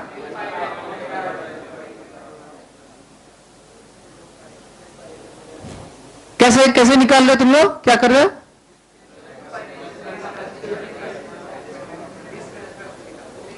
डिस्क के रिस्पेक्ट में निकाल रहे हो। मेरा यदि ग्राउंड के रिस्पेक्ट में ओमेगा नॉट है, ग्राउंड के रिस्पेक्ट में, तो डिस्क के रिस्पेक्ट में कितना आएगा? Omega naught.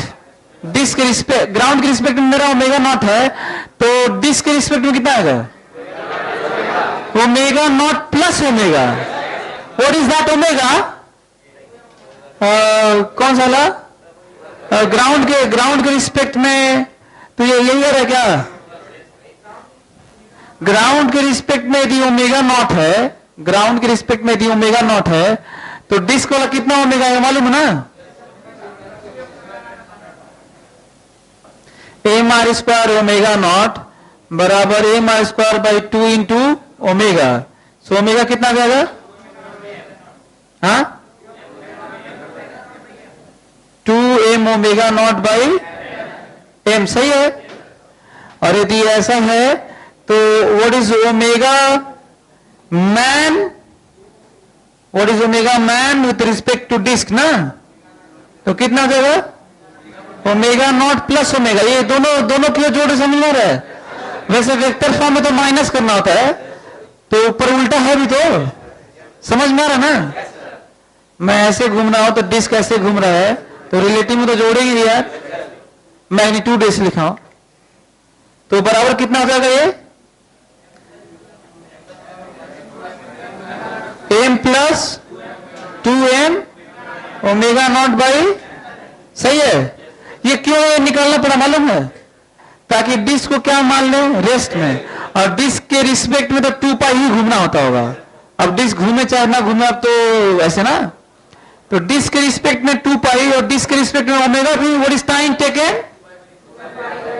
2 pi by omega man disc, तो कितना हो गया? 2 pi m by m plus 2m omega naught, ऐसे।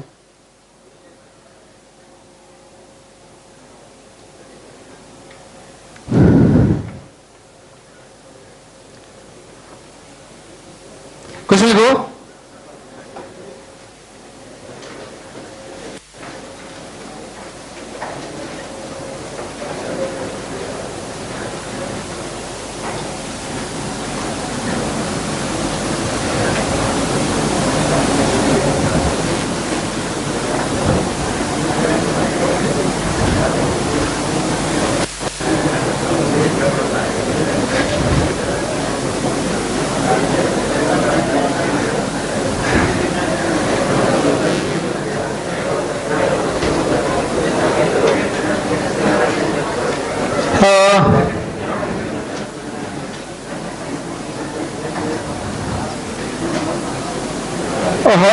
A horizontal rod,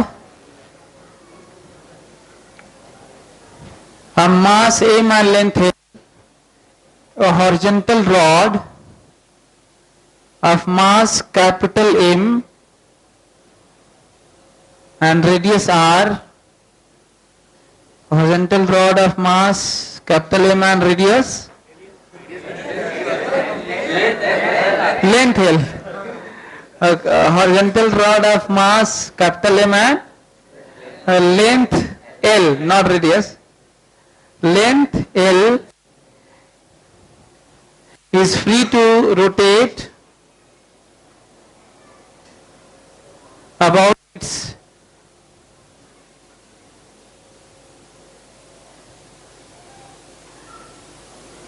hinge point at mid position, about hinge point at mid position.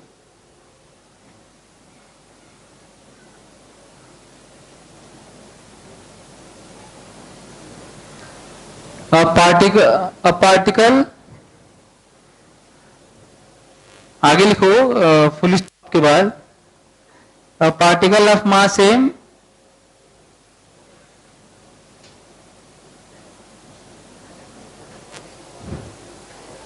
a particle of mass m starts falling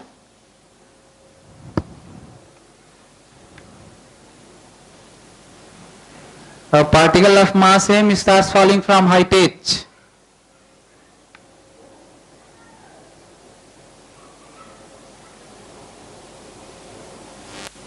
and sticks to the rod after collision.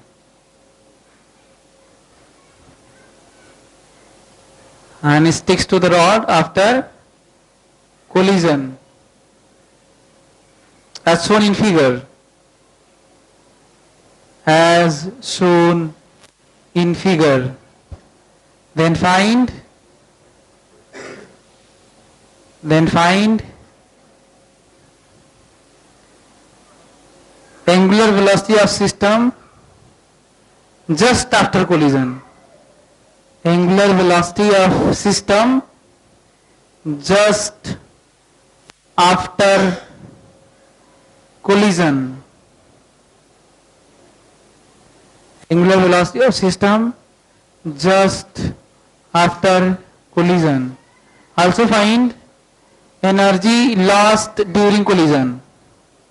Energy lost during collision. Energy lost during collision. Also find an impulse offered by hinge on rod. Also find impulse offered by hinge on rod.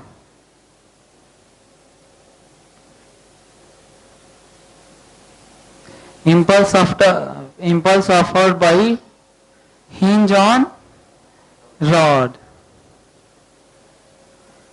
Also find minimum value of H.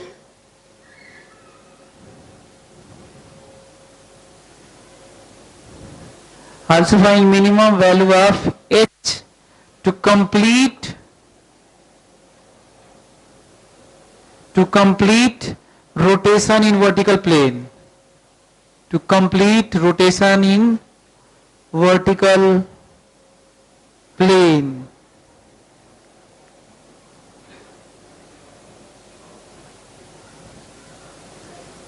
Also find impulse of interaction. Also find impulse of interaction between particle and rod during collision. Also find impulse of interaction between particle and rod during collision.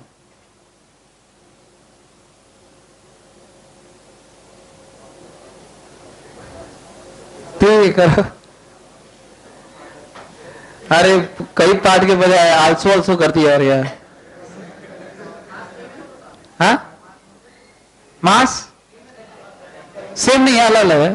Capital M है और small M है। ये सब question इस तरह का मैं तो बहुत ज्यादा पूछ दिया, नहीं तो ये सब्जेक्टिव टाइम में आईटी के टाइम में जिसमें हम लोग लिख के पास हुआ करते थे उस समय आया हुआ ना इस तरह का। मैं तो बहुत ज्यादा कठिन पूछ दिया, उसमें तो थोड़ा आसान आया हुआ था, ओमेगा पूछा हुआ था।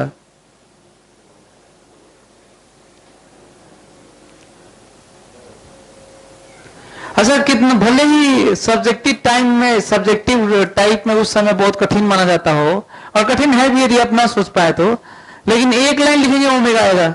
एक लाइन करिए जल्दी से।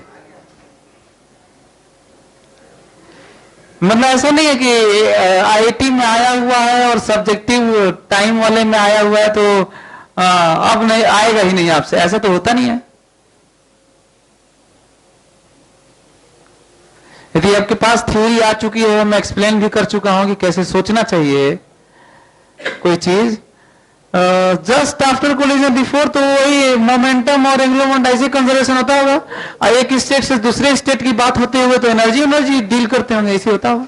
करिए, आइडिया लगाइए। यहां से जब यहां देखो उधर, यहां से जब यहां तक की बात करोगे तो क्या लगाओगे? Energy conservation. और फिर यहीं पर लगाओगे तो एंगुलर मोमेंटम कंजर्वेशन ना। करिए, अब तो काफी ज्यादा हिंट कर दिया। एनर्जी कंजर्वेशन से आपका स्ट्राइकिंग स्पीड आएगा, वेलोसिटी ऑफ कोलिजन आएगा।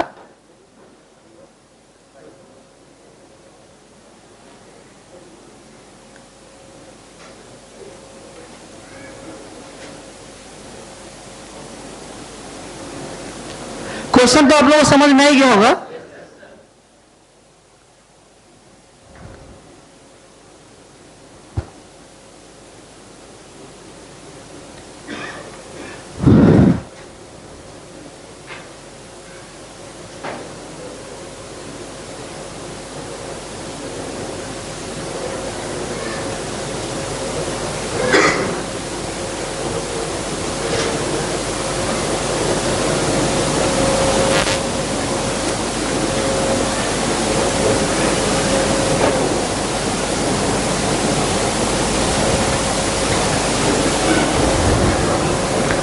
मैं डिस्कशन करता हूं, चलो देखो कर लिया आप लोग, ओमेगा आ गया, कुछ और आगे बढ़ के कुछ और निकाले, कई ठुना आल्सो आल्सो है, और क्या क्या निकाले आप लोग,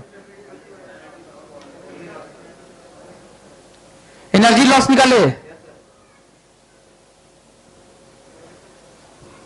थोड़ा मास दोनों को सेम दिया तो थोड़ा छोटा छोटा जाता है, ऐसे थोड़ा बड़ा बड़ा आ रहा होगा।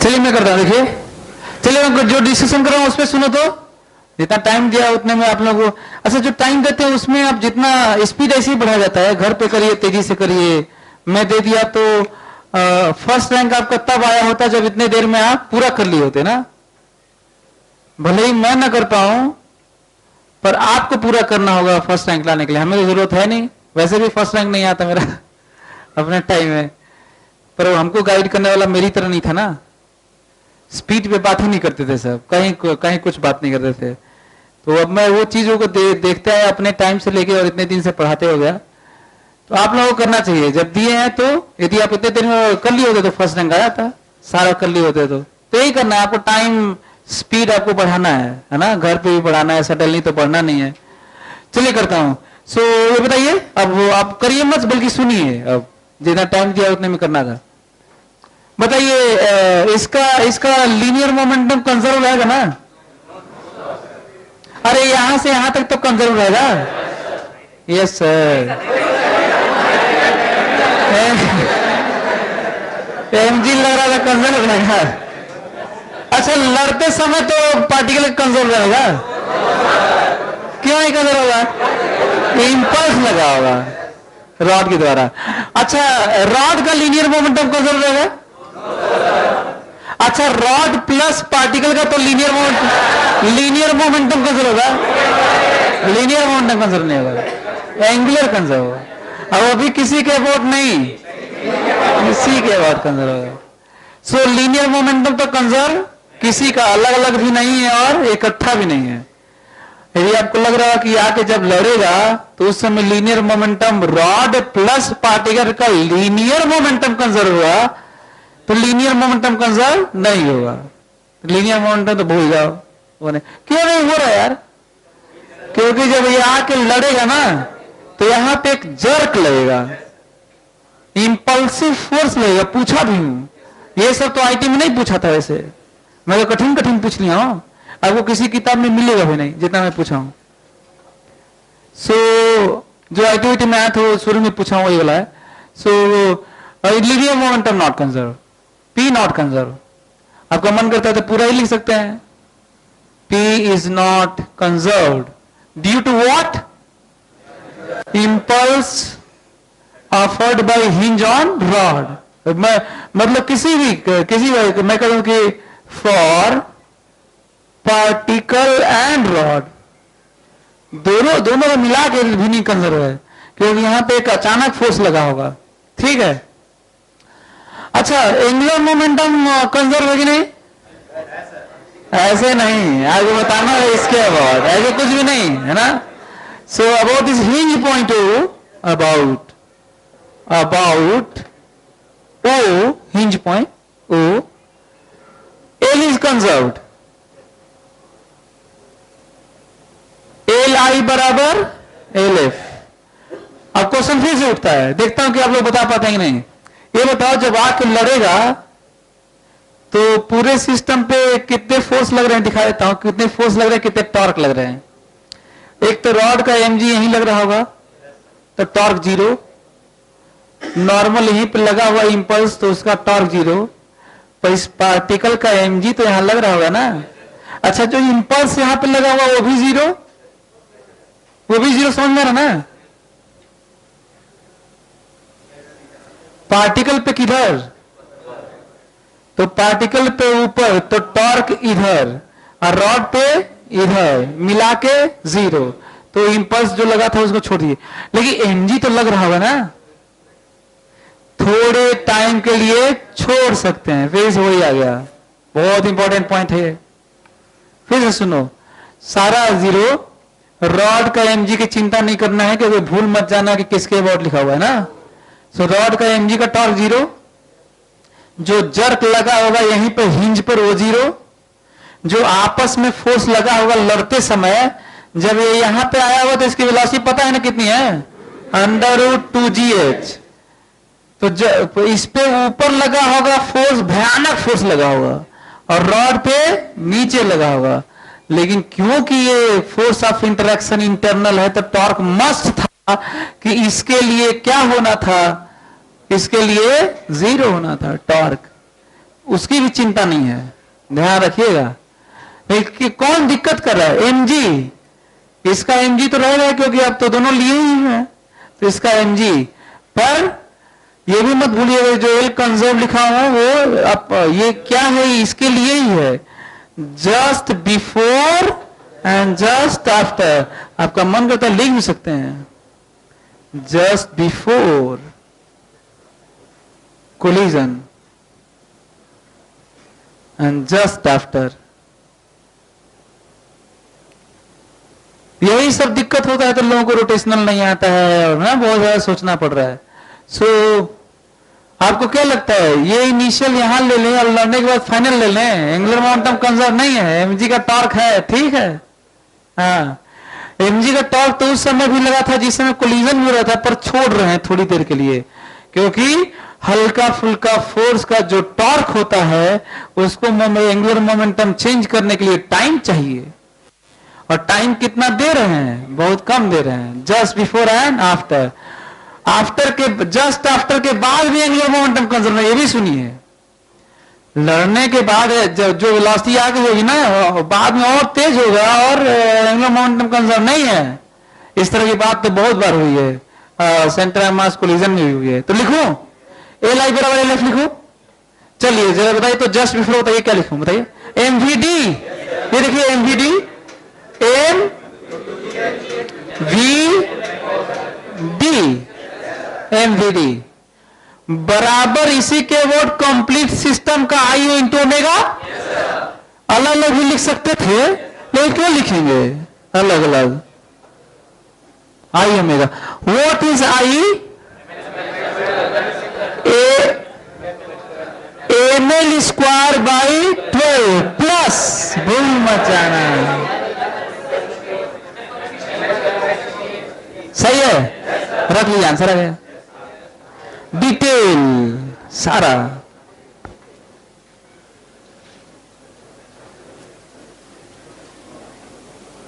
तो एक एक चीज मैं बाकी सब और ही बता रहा हूं, मैं लीनियर मोमेंटम की बात कर रहा हूं, बाकी सब जगह तो लीनियर मोमेंटम की बात ही नहीं करते हैं, इंपल्स की बात कर रहा हूं, एनर्जी की बात कर रहा हूं, एक एक चीज की बात कर रहा हूं मैं आपसे, फोर्स की बात कर रहा हूं, इंपल्स की बात कर रहा हूं, कंजर्वेशन कितनी देर के लिए, तो एक्सटर्नल टॉर्क लग रहा है फिर भी कंजर्व कर रहा हूं, ये देखिए एक्सटर्नल टॉर्क लग रहा है फिर भी कंजर्व कर रहा हूं। अच्छा हाँ, इधर देखो, ये लड़ेगा और अचानक इसको लड़ने के बाद, चिपकने के बाद इसको मिला ओमेगा, वही ओमेगा निकाले हैं, ये देखो घूमने लगा। ये आप लोगों क्या क्या लगता है, ये जो घूम के ऐसे जा रहा है, अब एंगुलर मोमेंटम कंजर्व है? कंजर्व नहीं है। क्यों नहीं कंजर्व है यार?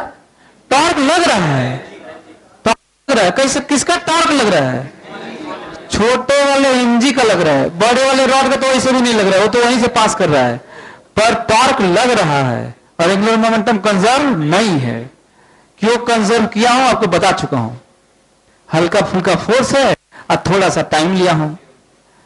किसके द्वारा थोड़े से ही टाइम में बदल भी जाता है? इंपल्सिव टॉर्क का, इंपल्सिव फोर्स के कारण, इंपल्सिव टॉर्क के कारण बदलता होगा। तो इंपल्स, एमजी इंपल्सिव थोड़ी होता है। तो काफी कुछ चीजें बता रहा हूं आपको ध्यान देने वाली। हाँ, तो अब इतना दूर की बात नहीं करनी, यहीं पे एनर्जी लॉस हुआ ना, बताइए एनर्जी लॉस कितना हो, बताइए। ये वैल्यू ओमेगा आ गया आप लोगों का, ओमेगा कितना है बताइए, कितना? 12 m √2gh divided by 4m capital M, 4 capital M 3m। ये ये ओमेगा आ गया। एनर्जी लॉस बता सकते हैं क्या आप लोग? ये देखिए एनर्जी लॉस, देखिए ई लॉस, फार्मूला बताओ, के इनिशियल माइनस व्हाट इज के इनिशियल। अच्छा हाँ, ये जो एनर्जी लॉस है ना, ये इनिशियल कब मालूम है? अभी नहीं, just before and just after. हाँ, तब लॉस आएगा, ऐसे कहीं भी नहीं। तो जस्ट बिफोर होता है ये एमजीएच होगा, फिर भी मैं हाफ एम स्क्वायर लिख रहा हूं, एक ही बात है। वो एमजीएच ही कन्वर्ट हुआ होगा काइनेटिक एनर्जी में। एमजीएच किस में कन्वर्ट हुआ है? काइनेटिक एनर्जी में। तो वही वैल्यू आनी भी चाहिए, आ भी रही होगी। फाइनल बताइए, 1/2 आई ओमेगा स्क्वायर। आई रख लेंगे, ओमेगा रख लीजिए, रख लेना।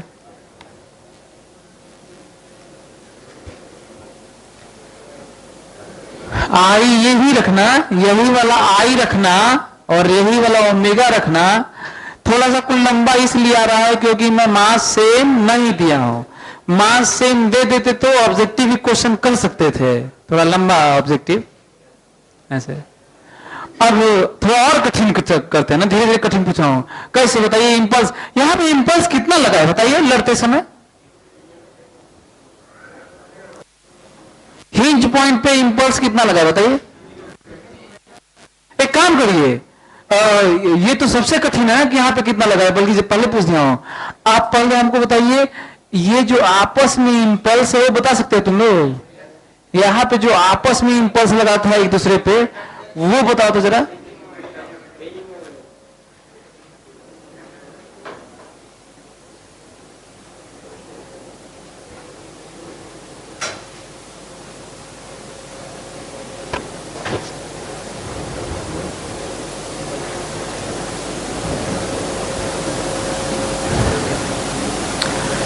जो पार्टिकल और रॉड के बीच में इंपल्स लगा है, जो पार्टिकल और रॉड के बीच में इंपल्स लगा है, जरा उसका वो इंपल्स बताओ तो, दोनों के बीच में जो लगा है। किसी का आप पाया क्या? यहां पे जो इंपल्स लगा है, यहां पे लड़ते समय जो इंपल्स लगा है, आई इंपल्स,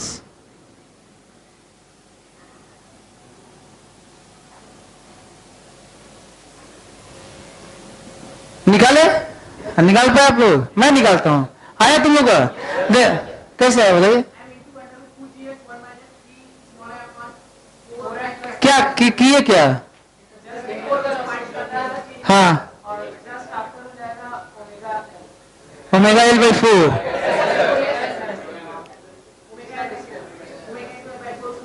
हाँ हाँ हाँ, सही है। देखो ऐसे, देखो देखो क्या कर रहा हूं, देखो इंपल्स क्या होता है? चेंज मोमेंटम और delta P, PF minus pi. किसके लिए लिखना पड़ा ना? पार्टिकल के लिए। क्यों पार्टिकल के लिए लिखना पड़ा है? रॉड के लिए बताओ क्या हो रहा है? रॉड के लिए, रॉड के लिए सुनो, रॉड के लिए, रॉड के लिए जरा ध्यान से सुनना। रॉड का लड़ने से पहले कितना लीनियर मोमेंटम था रॉड का? लड़ने के बाद रॉड का कितना था? 0। क्योंकि जब केवल रॉड का देखोगे तो मोमेंटम कितना होता है? मास इंटू सेंटर ऑफ मास की वेलोसिटी, केवल रॉड का देखोगे तो बताओ सेंटर ऑफ मास की वेलोसिटी केवल रॉड का कितना है? मैं तो कहता हूं कि हमेशा रॉड का लीनियर मोमेंटम 0 होगा। रॉड का यार, यदि कोई कहा है कि रॉड का लीनियर मोमेंटम किसी भी मोमेंट पे कितना है, केवल रॉड का, तो आंसर कितना है? क्योंकि आपको कैपिटल एम इंटू VCM लिखना है। तो रॉड का लिखने से तो कुछ आने वाला भी नहीं था। इनिशियल भी 0 और फाइनल भी 0, घंटा मिलेगा। लेकिन अच्छा, ये इससे क्या मतलब है तब? यदि रॉड का, मैं कहूं कि रॉड का इनिशियल मोमेंटम 0 है और फाइनल मोमेंटम 0 है, तो चेंज इन मोमेंटम 0 है, तो रॉड पे इंपल्स 0 है, रॉड पे इंपल्स 0 है। हाँ हाँ, ये सही है, 0 है, क्योंकि इंपल्स यही होता है। और सही में रॉड पे 0, बताता हूं कैसे 0 है। रॉड पे पार्टिकल के द्वारा यहां पे लगा है ना, तो उतना ही यहां भी लगा है, हाँ, इसीलिए 0 है। और मिलने वाला नहीं है, रॉड को ऐसे लेने से नहीं मिला, इसीलिए पार्टिकल का निकालना पड़ रहा है। तो निकालता हूं। अच्छा, निकालते ही कौन सा वाला भी जाएगा मालूम है? ये वाला भी आ जाएगा। क्या सोच क्या आएगा? क्योंकि रॉड पे इंपल्स कितना होना चाहिए? 0। ये देखिए इंटरेस्टिंग पॉइंट, निकालता हूं। बताइए, जब ये लड़ा होगा तो यहां पे लड़ने के बाद इस पॉइंट की वेलोसिटी जितनी होगी वही ना पार्टिकल की होगी। कितनी होगी बताइए? Omega into r. सही है। फाइनल मोमेंटम ऑफ पार्टिकल क्या लिखोगे? M into final velocity. What is final velocity just after collision? Omega r, omega r, omega जानते हैं आप, ये ओमेगा है, और माइनस लड़ने से जस्ट पहले बताओ। सही है। जितना तुमको पढ़ा रहा हूं आईटी में भी आज तक नहीं आया है, इतना नहीं आया कि इंपल्स जर्क बताइए, हिंज पॉइंट पे और सब। तो इंपल्स आ जाएगा।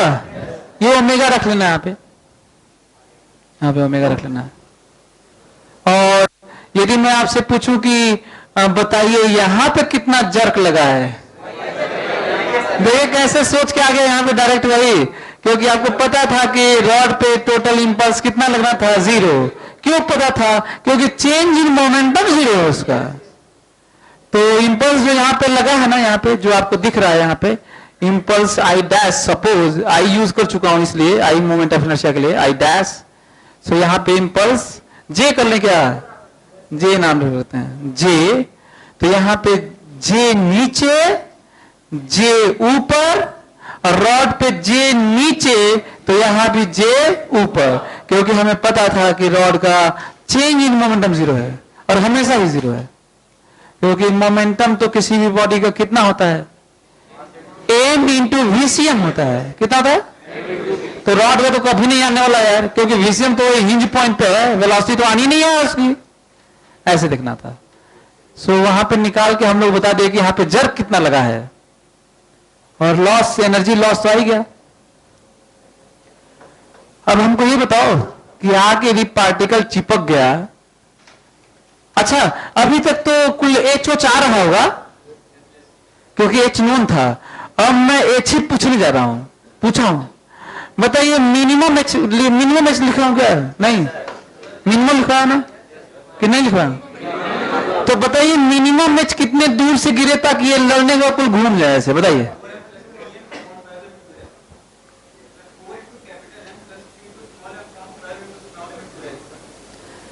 देखते हैं, आंसर तो याद नहीं, तो क्या करोगे जगह जरूरत किए क्या?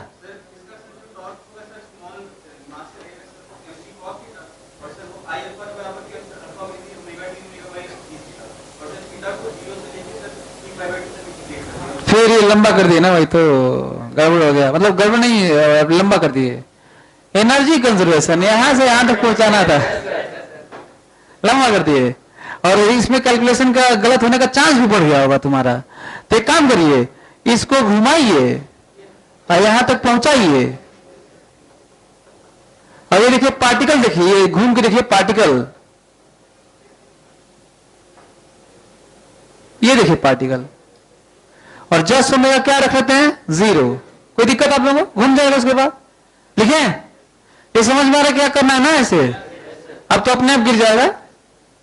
तो तीन क्वेश्चन पूछा जा सकता है ना, मिनिमम हाइट तक ये घूम जाए, और कितने मैक्सिमम हाइट तक ताकि ना घूम पाए, और कितने हाइट पर ताकि जाके वहीं पर अटक जाए। तीनों का आंसर सेम है। बताइए क्या करूं, बताइए। अच्छा हाँ, एनर्जी लॉस हो गया, लेकिन तब नहीं, एनर्जी लॉस हो जाने के बाद से शुरू करते हैं, और मेरे लिए क्या हुई है? इनिशियल, और ये क्या है? फाइनल। लिखें? लिखता हूं,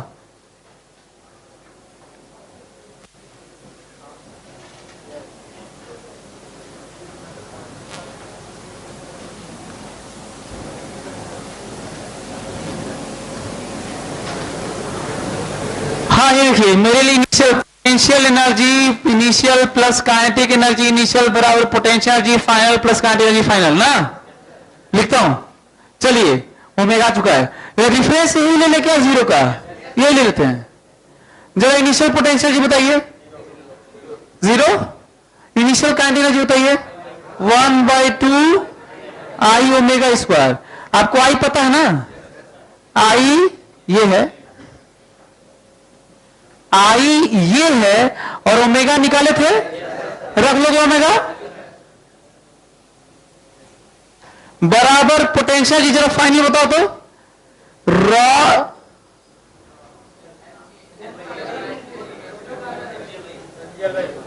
पूरा रॉड है से, तो रॉड का पोटेंशियल जी बताओ तो, रॉड का, केवल रॉड का, केवल अलग लिख रहा हूं, रॉड का जीरो।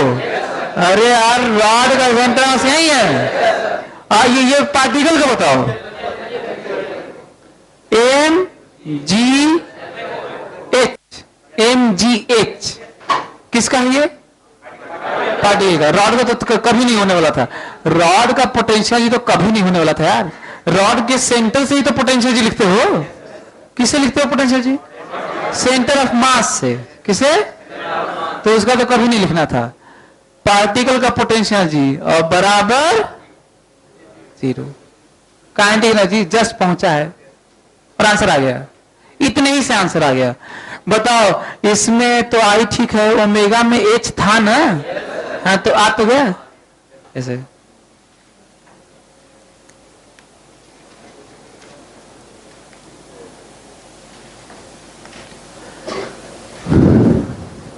अगले क्लास में हम लोग फिर टॉपलिंग पढ़ेंगे और इंस्टेंटेनियस एक्सिस ऑफ रोटेशन, और तब टॉपिक वाइज करने के लिए सब खत्म हो जाएगा रोटेशनल का।